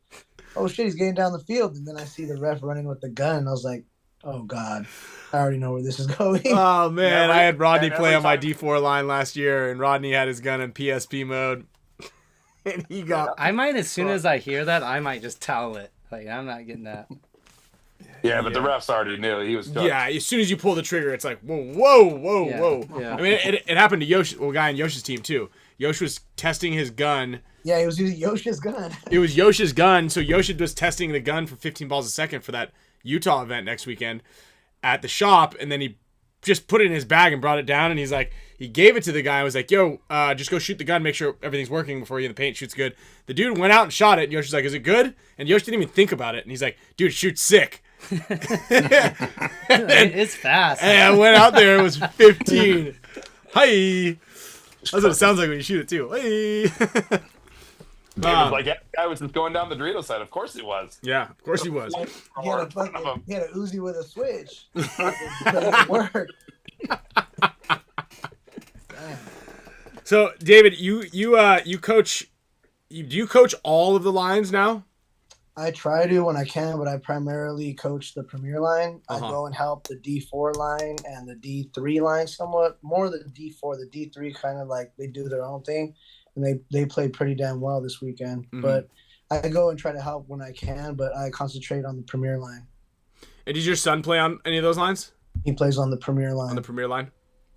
Dude, that's awesome.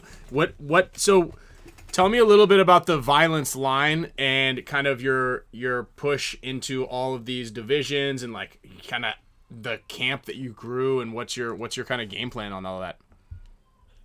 Well, I've been coaching, I would say, since about 2012. And at one point we had like 5 or 6 teams, but I stopped all that when I first got on Aftermath to concentrate on myself. And just recently, when dropping back down to semi-pro and building a team, it just kind of fell into my lap again. I went into the season thinking that we're just going to play Premier and NXL, and next thing you know, we have 3 teams. 4 teams, actually, if you include the NXL team. So nothing wrong with that, though. It's a cool experience, helping people and just seeing the growth of the team.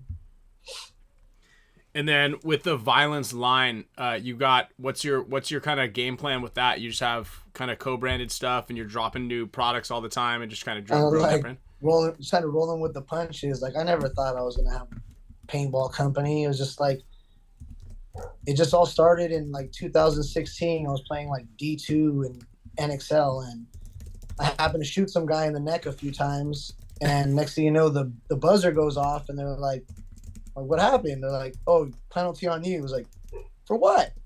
Like, oh, you decided to shoot him in the neck. And I was like, you didn't have to do that. I was like, what? So whatever happened to the real paintball? I was like, violence and stuff like that. So I decided to make a sticker that I just gave to my friends on my team, and it just became a paintball company for some reason.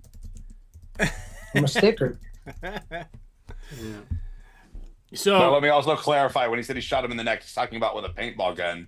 This wasn't the other side of David. Yeah. Carry on, Paintball Dave. gun. Paintball marker. As his lawyer, I needed to make sure that was clear. right. As the legal counsel.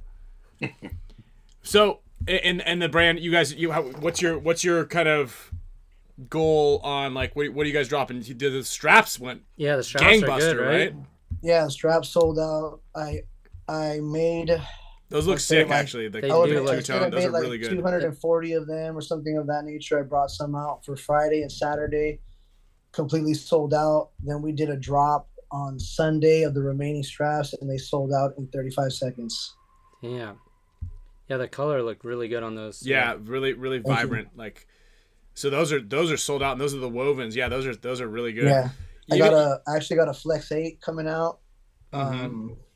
For AC should be there. It's landing on the 9th. I'll have a Flex 8. Ohio, yeah. Ohio. Yeah. Actually, I might have a little sneak peek right It's there. got a sneak peek. I like the branding too, like where you guys shoot everything in like a street Here are kind the of scene. frames. Those are the frames on the Okay. Sick. for the Oh, Flex there 8. you So show you that. That's pretty much it. go. You guys are gonna have a booth? Yeah, we'll have Nice. a booth in Ohio. Yeah. Can you post a link to the shop in there? Yeah. And then what else? .gg. .gg. Yeah. That's a thing. You Yeah, just put it's a dot thing. anything at the end now. Yeah, I think nowadays. you can. Yeah. Pretty much you can, I think. I don't know. Someone decided when I decided to do this, someone went and decided to take every domain there was: violencepaintball.com, violence.com, violencepv.com. So, Well, I mean, the fact that violence.com, I'm sure that's already been, that's like. Yeah, I tried to get tigerware.com. They want like 20 grand. I'm like, no, you can keep it. yeah. I don't know who took that, but all of a sudden it was all purchased as soon as I made this company. So it's pretty funny. Yeah, it's. I mean, we were talking about like, they've got hate company, they've got violence company, you got like ruthless. It's gone are the days of just the nice little like thing where you name a company just like Cornball something. shit. Yeah, happiness. Kindness. And But happiness. looking at the website, you guys do look like you fit the bill of the violence kind of thing. And do you guys still sponsor? Is Mutiny still a team? No, they aren't. I know JMac pulled that team, and they're doing a team called Grind City in the WCPPL. Yeah, I've seen Grind City. I think Mutiny was a great name. That's like an excellent paintball team name. That was a fun team. Team. Yeah. Fun team. And you guys had a fun time. So where are we sitting right now in the rankings with you guys? We are sitting third in NXL semi-pro. We're 15 points behind. Oh, there we go. Our factory. There we go. And we are sitting second in Premier. I believe 11 points behind Vegas Brawlers. Dang, you guys are in second now? Yeah, you're in third. I see that now. Yeah. Look at that smirk. All right. We got a little work to do. Who would you say is your best, who can you count on your team, like the couple guys? Like if you're overtime, what's the roster, That's a Mike question right there. Yeah. As of now at the WCPPL event, Isaiah was the one that I could count on. Yeah, he playing was on their snake side. He played really well. Yeah, I mean, running and gunning that corner every point. We were just talking about that. Shooting people. We were talking about that. Like when you look at it from the home, it looks like those outside spots should have been shot way every more. single time. You're more than welcome to get a chance at SC Village whenever you guys actually pull up. We have been coming there. Yeah, it's too hot for me, dog. Oh God! I'll catch you guys. Well, whatever. We're in Utah next week, and I tried to grab a guy or two from you, but Papa Hinge said, "No way, Jose." I said, "Let me get him for one day." I said, "Let me get a guy. We'll fly him to wherever they need to be as soon as the event is over. Let me just get a guy or two." I don't think we got that far in it, but we do have practice next weekend, and we have everybody coming in. I said, I'll fly him back Saturday night. Ryan, I already sent an X for you guys. You're welcome. So first of all, thank you, Mike, already in general, just for helping out with this thing. This isn't my event. I am just helping and consulting on it, and I appreciate you going out of your way to pack up an X, box it up during setup of your event. So I do appreciate that. By the way, they weigh 127 pounds in a box because I had to pick it up and put it on the little scale at the UPS center. No way. The lady's like, "Is it over 150 pounds?" And I'm thinking to myself, I'm a big dude, and that thing is fucking heavy. You know what I mean? Like, and there's some other guy in there, and they have like the little, scale on the counter.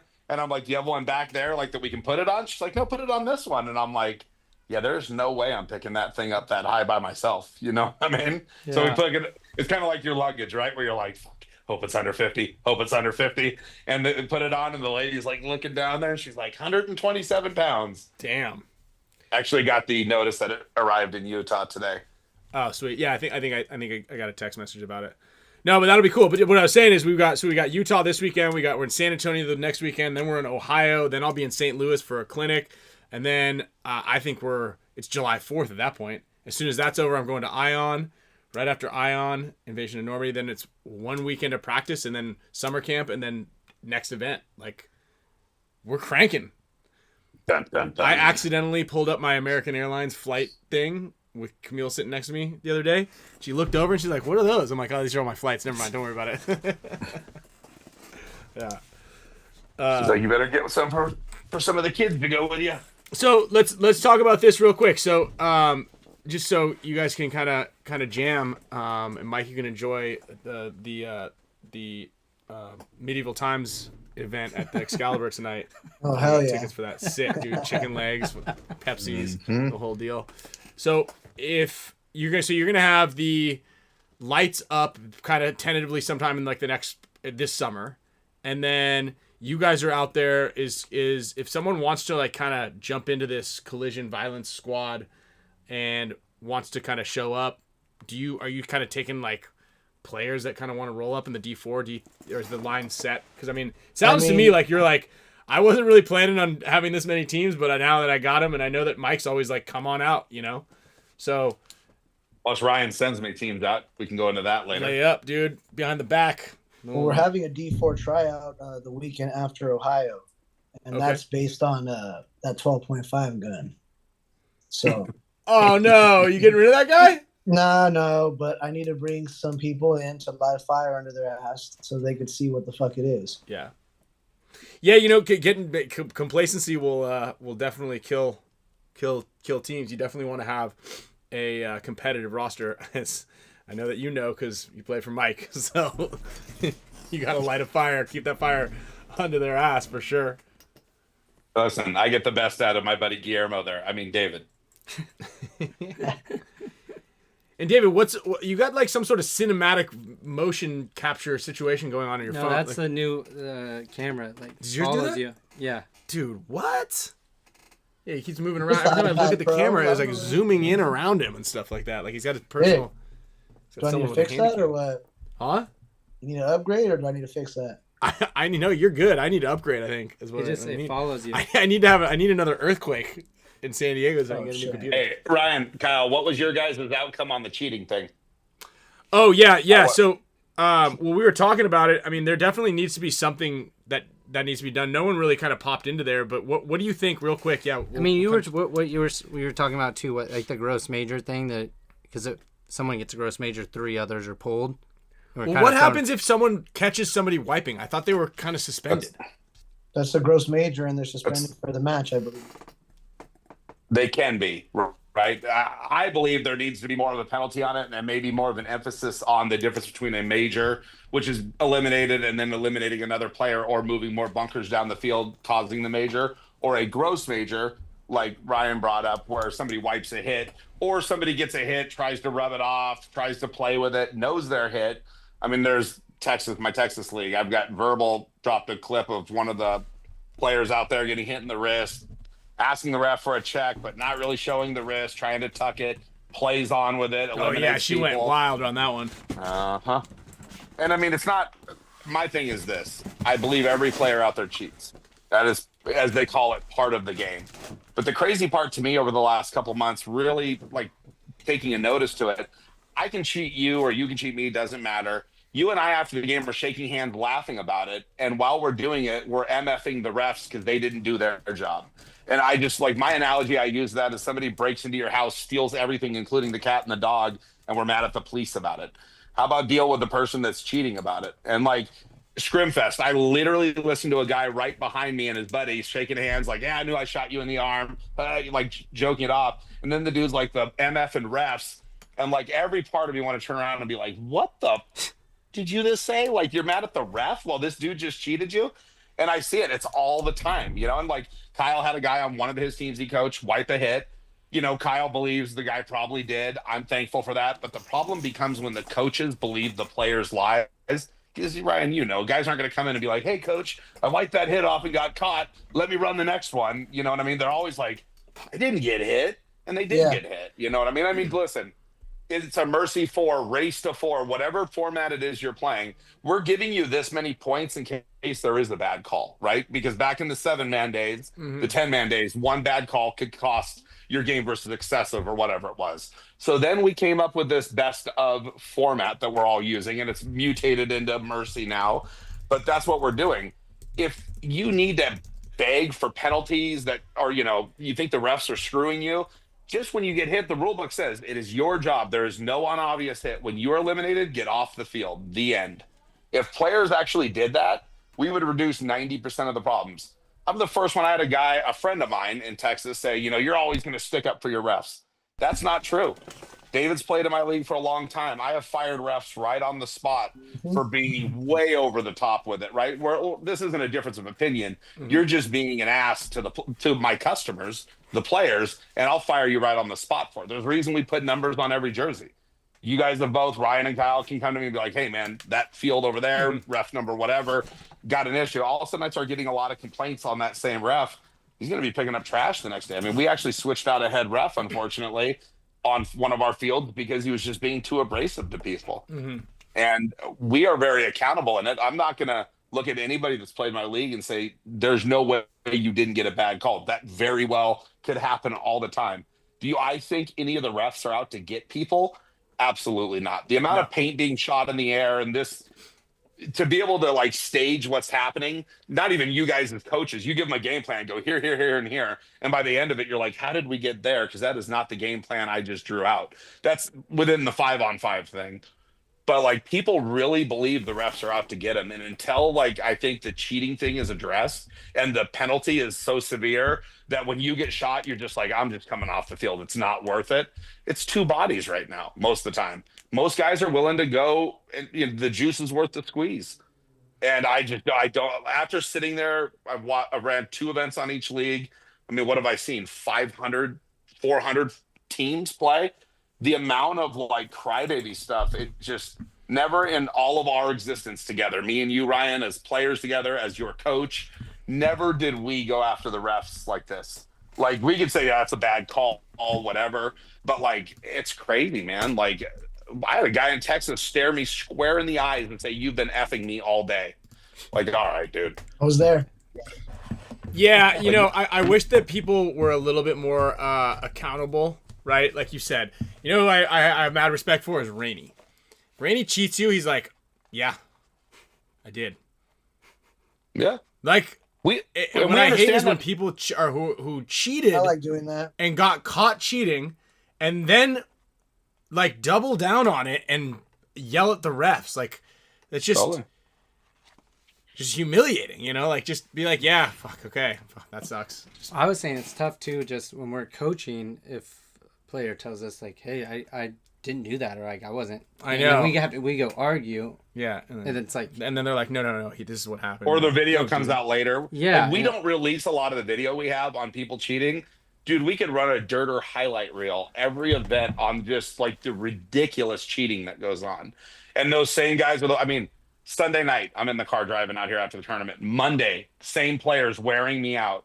Bro, I can't believe, look at this video. And it's like, looks like it's our webcast video. I can't see anything from that. I can see a player. I don't know where the ball hit him. Guys are literally losing sleep over it. It's like, man, could the ref have made a bad call? Absolutely. But if anybody thinks like you guys see it, you think the refs are out there to get anybody? 1 or 2 refs on that field might even be from California if we're lucky. Same with Texas, right? They're not all Texas guys. They don't know who you are. They just see pink paint at you. Get off the field. Dude, that's actually honestly that might be the fix. Is just release the blooper reel afterwards. Just be like, yeah, like if you don't want to end up being ostracized on this camera, then don't cheat. Totally. The penalty wasn't enough for you. The ref didn't catch it. Here you are, cheating. We've tried not to throw people under the bus, but it's inevitably coming. Well, you right? shouldn't do it. We'll come up with like this, like side, like little, like side. No, it's going to be spy all the media guys send it to CIA us. Shit, We won't tell them it was you, so it's not you doing it, but like, David can do it. But it's the same thing at NXL, right? You walk by, and don't get me wrong, there are bad calls at every league. Let's just start with my league. Of course, tough calls come down, but when you have 4 out of 7 points to win. And that one call was what cost you everything. I just don't agree with it, man. I mean, we played together. We got tough calls, bad calls. We shot guys at 20 balls a second and they didn't come off the field. It's part of the game, but the accountability needs to come back in or we're going to have to really start dropping the hammer on people. And like I said, gross majors are going to become suspensions and, we're going to start ascending it. Your second suspension, you're out for, multiple matches and your third one in a year, just don't come back. It just becomes too much, And you got guys going after people's heads. Like that's another one Paintball doesn't want to talk about, but the insurance is like somebody's going to get a brain injury dudes are purposely trying to put it on people's heads. We had multiple guys at the event, come bunker somebody and then go to their head and start just, 10, 15 breaks to the side of their head at point blank range. It's just not needed. You know what I mean? That's one of the reasons. I mean, this is kind of, I'm glad you brought it up, Mike. This is kind of a moment of inflection here. David, maybe we should change your team name to Serenity or Reconciliation. My team name is Los Angeles Collision. Or pacifism, like just compassion. Put that on a strap, change the color, just like a light red, almost not pink, not black either. Something that's really subtle, like pastels. Yeah. Come on, man, chill.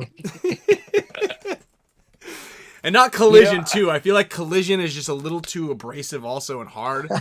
We should go like rear end, Hey, yo. Fun. Like fender bender. We should be like compassion and fender bender, Too many good comebacks. Yeah. I'll just say it, medieval times. They're not ready for that. No, we don't want to get kicked off. But hey, I appreciate you guys coming on. I know that it's tough being a league owner for sure, but you do a good job making sure that everybody has a really great place to play. David, I was always been a fan of yours playing. It's cool to see what you're doing, carrying the torch for Mike, making sure that people have a place to play and compete, and they're not babied for sure. And I think that that's an important factor, right? There's a lot of babying going on in the world, and people don't know how to deal with adversity unless they come under the turf and the 120-degree turf in SC Village. But it's a great place for everybody to get together. And that's why I also wanted to know if you had tryouts or anything going on. I know you have a bunch of drops coming out in Ohio, because I saw some of that stuff coming out, and it's a pretty good job what you're doing with the brand and everything. So that's cool. Appreciate you. For sure. There's always places for people to play at SC Village. Like, we're trying to do our best. You almost need like that bushwhacker team, right? Where like guys can come through. I know SoCal Havoc's out there at the beginning level, getting new players into it. And there's a whole structure coming up the pipeline of teams at SC Village where no matter what your skill level is, you can get on with somebody. Mm-hmm. And we also have a pretty open policy at SC Village. I don't want to say it on air because it's a little derogatory, or can be viewed negatively, but we don't play politics out there on who can play with who. Like, if somebody, there's been D4 teams that are real green teams that have challenged some of the violence guys or collision guys. And David's like, man, you want to get in a point, go catch some. You know what I mean? And like, we really have an open door policy on people being able to play paintball out there and not excluding people due to politics and division rankings and stuff like that. Yeah, and that's actually a good point, because I'll get people that message me and they're like, yo, dude, let me get a tryout, let me get this, let me get that. It's like, well, we, might not have time, we don't really have, if we're in town, this and that, but like, that's actually a really good point, and because a lot of people don't know. You don't know till you know. So you go out there and be like, all right, well, here's a semi-pro team. Like, can my team get a rip with you guys? And that's what you need to ask. And if you start mopping the decks with those teams, or you get waxed on it, then you'll know kind of where you're sitting, and you find yourself in a field. Because like you said, there's 5 fields out there, and they're all pretty active. So that's great.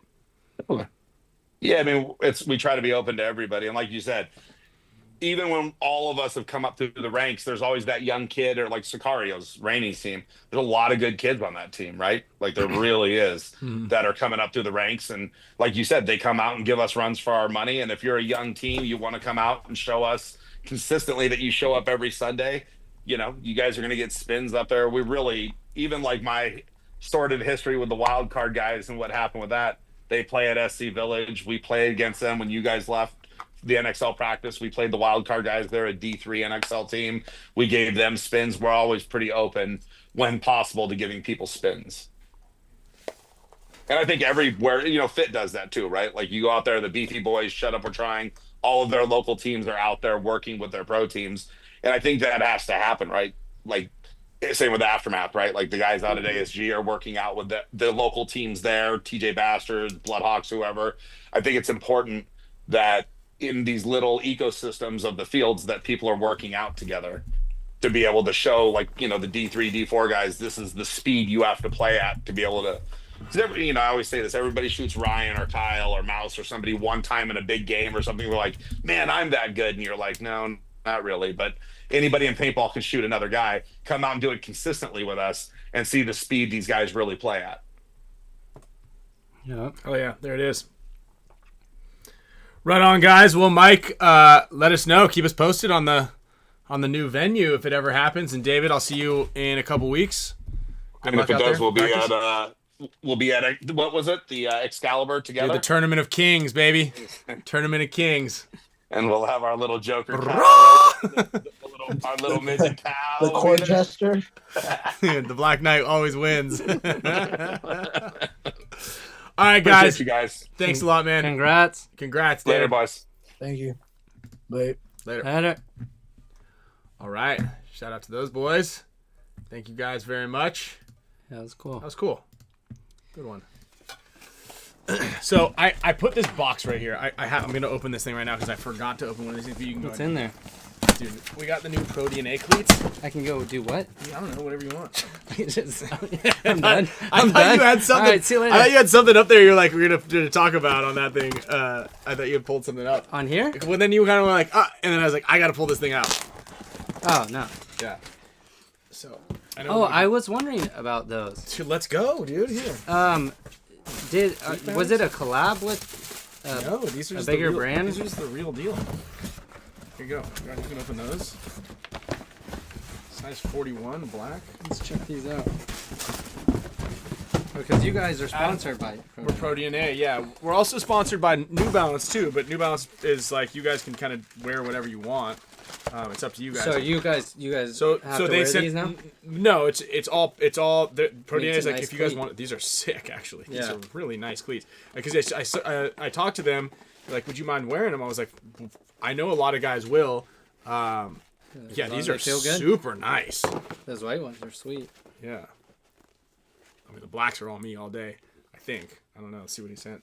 But these are really, really nice. Let's see if we can get these right in front of the camera. I know you guys have probably seen a lot of these. What size is this thing? Let me just fire these things on right now. 41s. What do we got? 41s and what? We got blacks. They're all 41s. All right. No, I was infamous. I think there's a rule where you can't wear some equipment unless you're.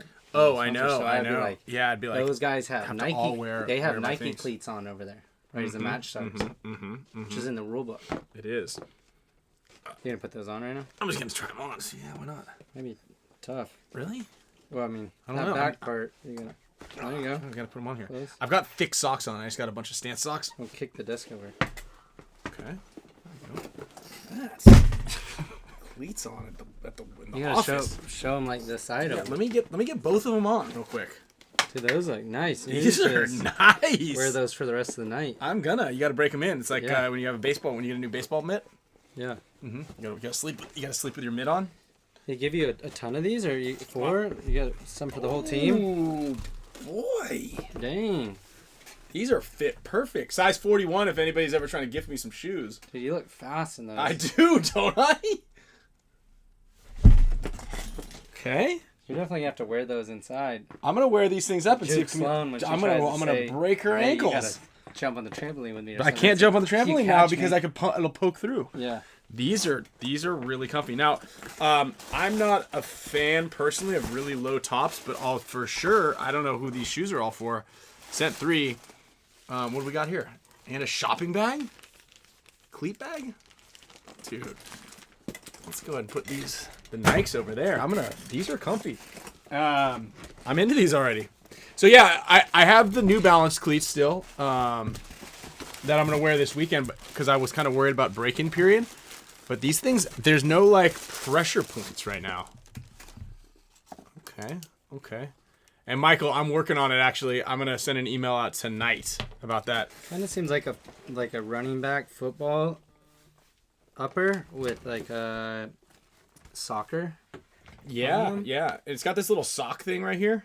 I don't know if it's actual sock. I wouldn't raw dog these things, but It's got like that fly knit type material and the Yeah. knit, the stretch knit. they're not the best on ankle support. So if you're over 40 like me and you got bad ankles, you might want to either tape them up or consider. I'm going to wear my other cleats this weekend because I kind of want to have some time to. They need to send a pair to the cleat connoisseur and get him to do a review. Who's the cleat connoisseur? ABJ. ABJ. Yeah, they need to send ABJ, you got some cleats? I think I would send you these white ones right here. But I think you wear like size 6 or something like that. Av on our team, Avnir. Yeah. He's like, hey, does anybody have cleats? I forgot mine at home. And I was like, you can borrow mine. He's like, I can? You have extra? I'm like, yeah. Yeah. What size do you think I wear? Like, size 8. He's like, I don't think those will fit. I'm like, yeah, no shit. Yeah. So, and then Jason, the New Balance link. So yeah, we do have a New Balance store down below. You have to create a username, and then they have a bunch of cleats and regular footwear. I actually just ordered some casual shoes and then some shoes to wear at the paintball field because mine got legs, or I just left them somewhere. And I was wearing these pair of Under Armour cleats that are so dusty, my toe is about to pop out. So these are really nice. Okay, we're talking. So we're gonna have, if you're on Dynasty and you're watching this, thanks guys. But we're gonna have cleats out at the event on Friday. So we'll have brand new cleats. I'm gonna ship that big box full of jerseys. We got some other cool stuff. Yeah, I was interested to check those out. So I'm glad you had a pair. Yeah. Nobody I'm sponsored by has cleats, so I think I can give an approval. Yeah, I should have had them send, because I don't know why they sent 3, but I should have had them send you a pair also, so we'll get you a pair. We'll figure it out. We know. But I'd say, yeah, I mean, these are really well done. To be honest, I would say they feel just like any other main major cleat companies shoe. Yeah. So, Rob, no, I don't have any in 11. I have them all in my size. And let's see here if I've got. Let's see. That's actually they're a really good price too. What are they at? $100. $100. Because I'd say 8, 9, 10, no half sizes. So I wear a 9.5 true, and so I believe these are size 9s. So if you're 10.5, if you're 10.5, I would go with a 10 rather than an 11. Yeah, I think it's 41. Yeah. I don't. That's what he said. He goes, I was. Yeah, it says here, if you're a half size, example, US 10.5, we recommend sizing down. That makes sense. So I'm size 9 right here in these ones. I think Zach might have sent me some talking points about these things, but I don't know where. What size? Are they all 41? I think so. Yeah. What size is that? 41s. Sorry, dude. No. Oh, me. I thought. Well, they're supposed to send a pair for Alex too. Well, but those would probably fit him. Alex got little feet. What size? Maybe he's a 9. I bet he's a 9. He's a 9. Maybe he's a 9. Okay. Sorry, Alex, if you're watching this. if you're watching this on your wife's birthday, I apologize. But yeah. So check out the. Put the link. infamouspaintball.com/collection/cleats/product/pro/-DNA. Kyle just put the link in there for you. And then. We've got this. I know a couple of you guys have already cashed in with Hume as we're plugging sponsors and everybody. Here we go. I was re-upping on some groceries at Sprouts yesterday. I saw they had a bunch of that. Yeah, we're dialed in right here, the all body bomb, and we've got this. You like the green, right? You want to do the green? Sure. I'll take another green. Take another green for the road. This one's good too. The After Rain. I just ran out of my chemical deodorant too. So this is good. The Hume deodorant. There you go. Yeah, all natural deodorant company. They just launched in CVS. It's actually in Chicago too. If you're in the Chicago area, go ahead and if you guys go to CVS, there is a store locator down below. We needed to blow up in CVS. I think it's doing pretty well so far, but. But yeah, I partnered with them, and it's really good quality, high quality stuff. No chemicals, no aluminums, no phosphates, none of that crap that'll leach into your body. I know some of you guys don't really care, but yeah, they're. You want me to hold it up? But if you guys go into a CVS, or if you check the CVS store, the store locator down below, and you can go run over to one, grab 2 items, any 2 items that they have for sale there. Take a picture of those items with the receipt. Either send them to me or send them directly to the Hume Supernatural Instagram, and they will, with your Venmo or Zelle, and they'll hit you with the BOGO, so they'll pay for half your order. As a matter of fact, I think they might have even paid Steven his entire order. So, yeah, you get a little bonus. Bank error in your. He's like, I think they sent me the whole thing. I go, bank error in your favor, my friend. So, yeah, you can put it on your armpit. So this is they make a deodorant, but this one's actually an all body balm, which is the one that we kind of like.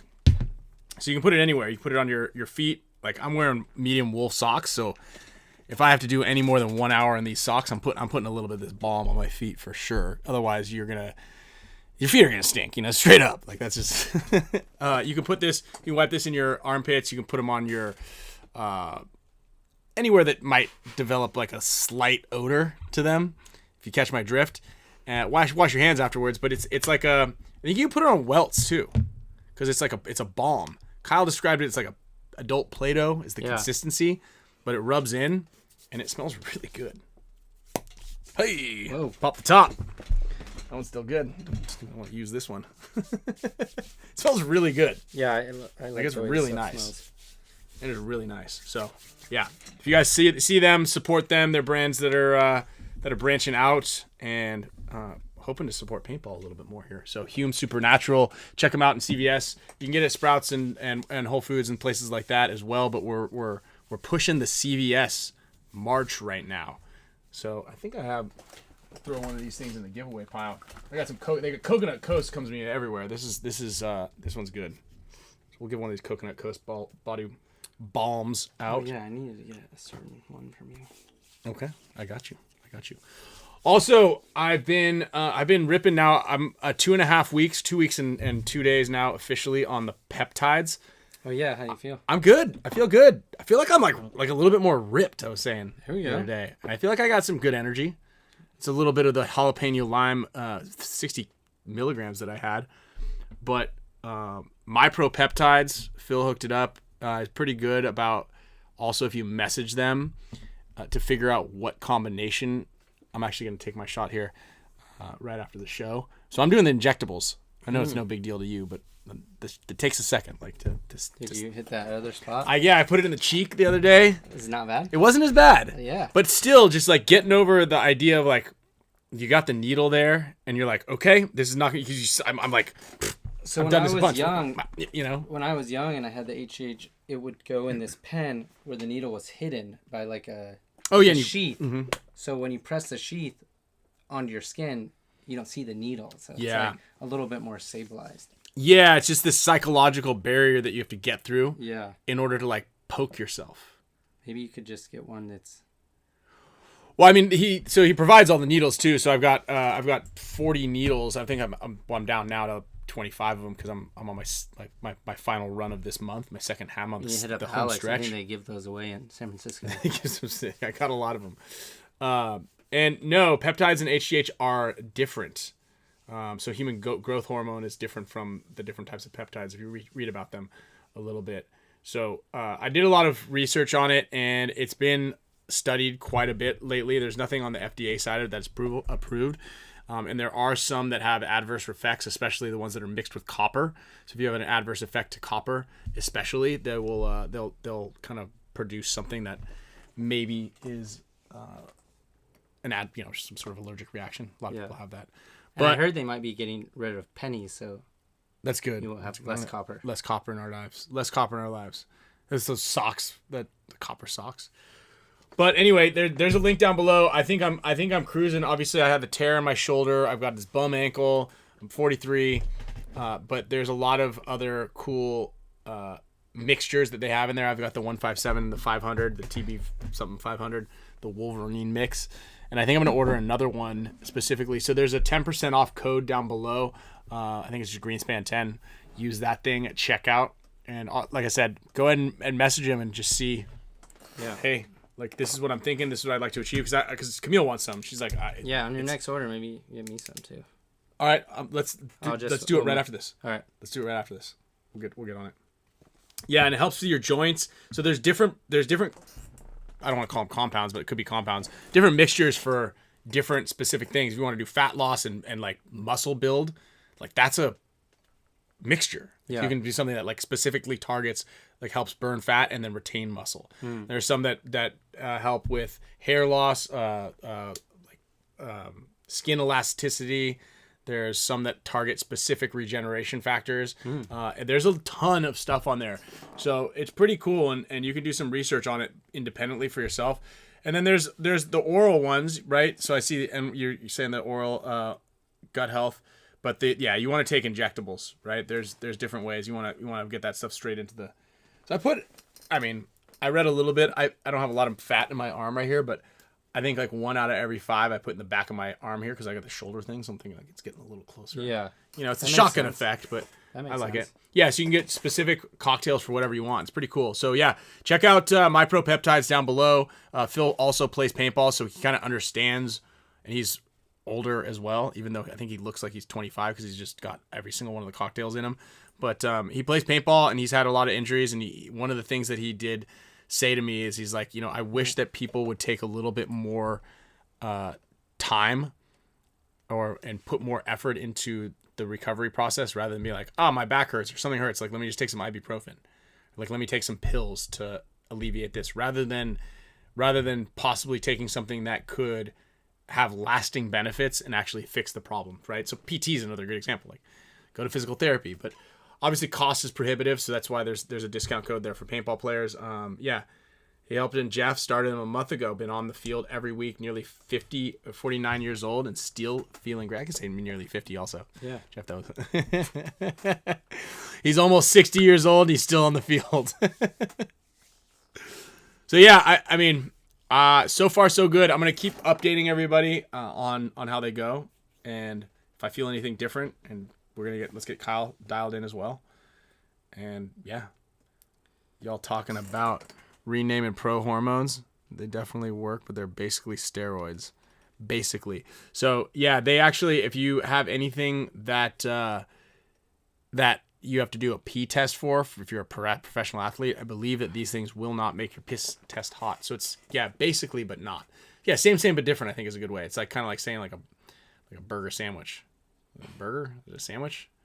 Yeah, it's like roast beef sandwich or turkey sandwich. Is it a roast beef sandwich? Is it a meat sandwich? Like, it's meat, but I don't know. But yeah, they don't. Trey, you're about an hour and 20 minutes late on the WCPPL event. You kind of covered that one, the tail end of the show here at this point. But yeah, and Josh, thank you. The shirt design is sick. These will be available on the Dynasty site pretty soon. So let's jump into the Wheel of Names. Let's give some stuff away. Some people. Oh yeah, I'll give some of this new Tiger Wear stuff away. Oh, show all this stuff out. These are cool. Where's that green hat? It's right there. Yeah, get this one. For a mega member, we'll get one of these hats. Look at that. That one's sick. And these will be on the site later this week. Definitely this. I'm not sure about this one yet. If I'm gonna leave it as a exclusive to matches the events. NECTR logo. But yeah, these guys. I'm gonna have a camo one as well. This one I'm wearing was one we had on the site, sold out, but getting those restocked. Some new shirts, match the hat as well.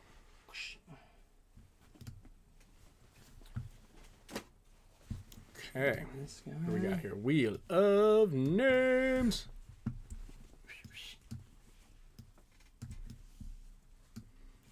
So yeah, talk about when are you guys going to be doing the drop there?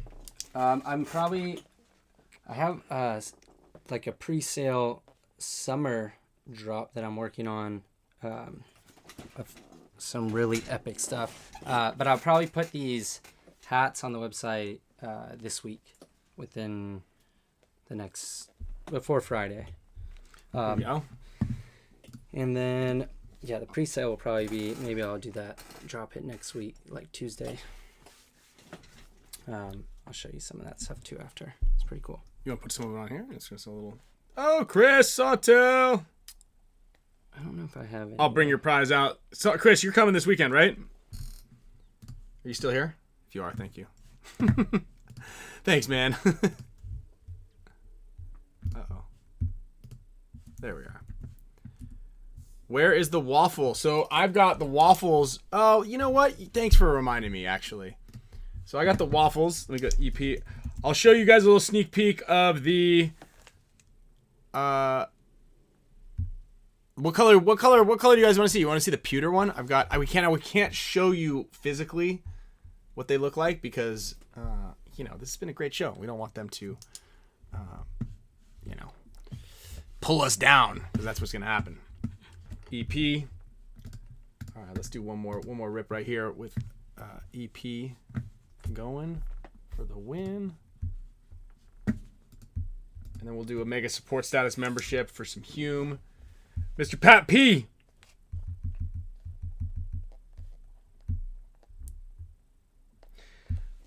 As always, again, I want to remind everybody that this weekend we're going to be heading out to Utah. So if any of you guys are in the Lehigh, I believe is the area,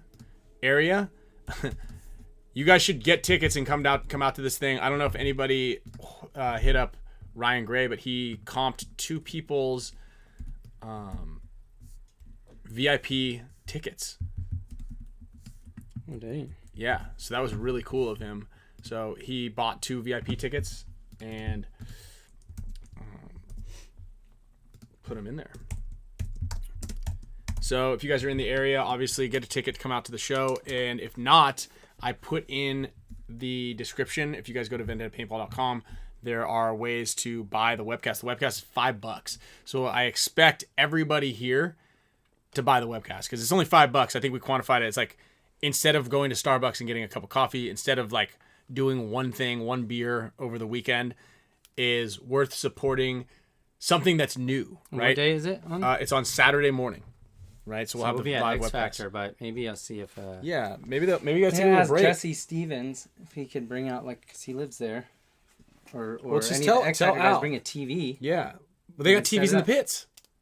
You just plug an HDMI into do? it. Yeah, to run the scoreboard. Oh yeah. Yeah, just bring a little HDMI cord Yeah, and that'd plug be it cool. in, little tether, and maybe take a little 1 hour break and watch us demolish each other. Yeah. 15 balls a second. It's gonna be wild, man. I don't really like being the pin cushion here, but it's gonna be sweet. It's gonna be sweet. What color did you guys say you wanted to see? So it's at Lehigh, Utah. At noon. High noon. Starts at 10 Mountain Time. Blue. You guys saying blue? B Gravy! You're winning some Hume. Isn't that guy a rapper? Young Gravy. That guy's tight. I like Young Gravy.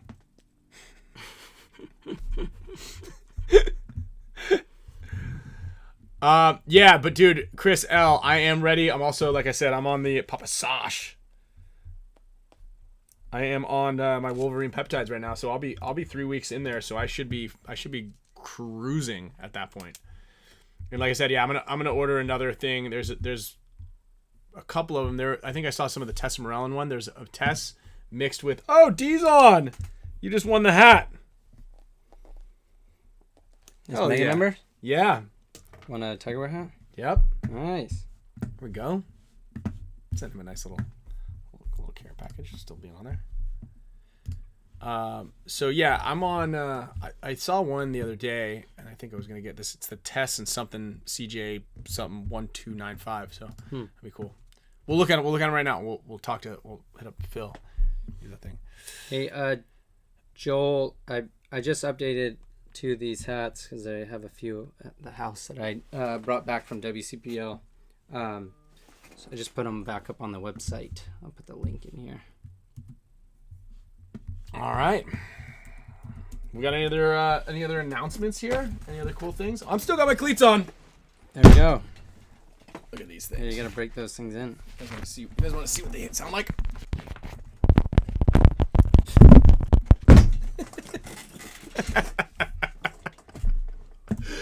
All right, guys. Make sure you guys check out tigerwear.co. We're going to send out a hat today and launch Friday, possibly. By Friday, we're going to have some new products up there. All right. Yep. All right, guys. See you guys next week, and we'll be recapping 15 BPS. See you out there. Yeah. Later.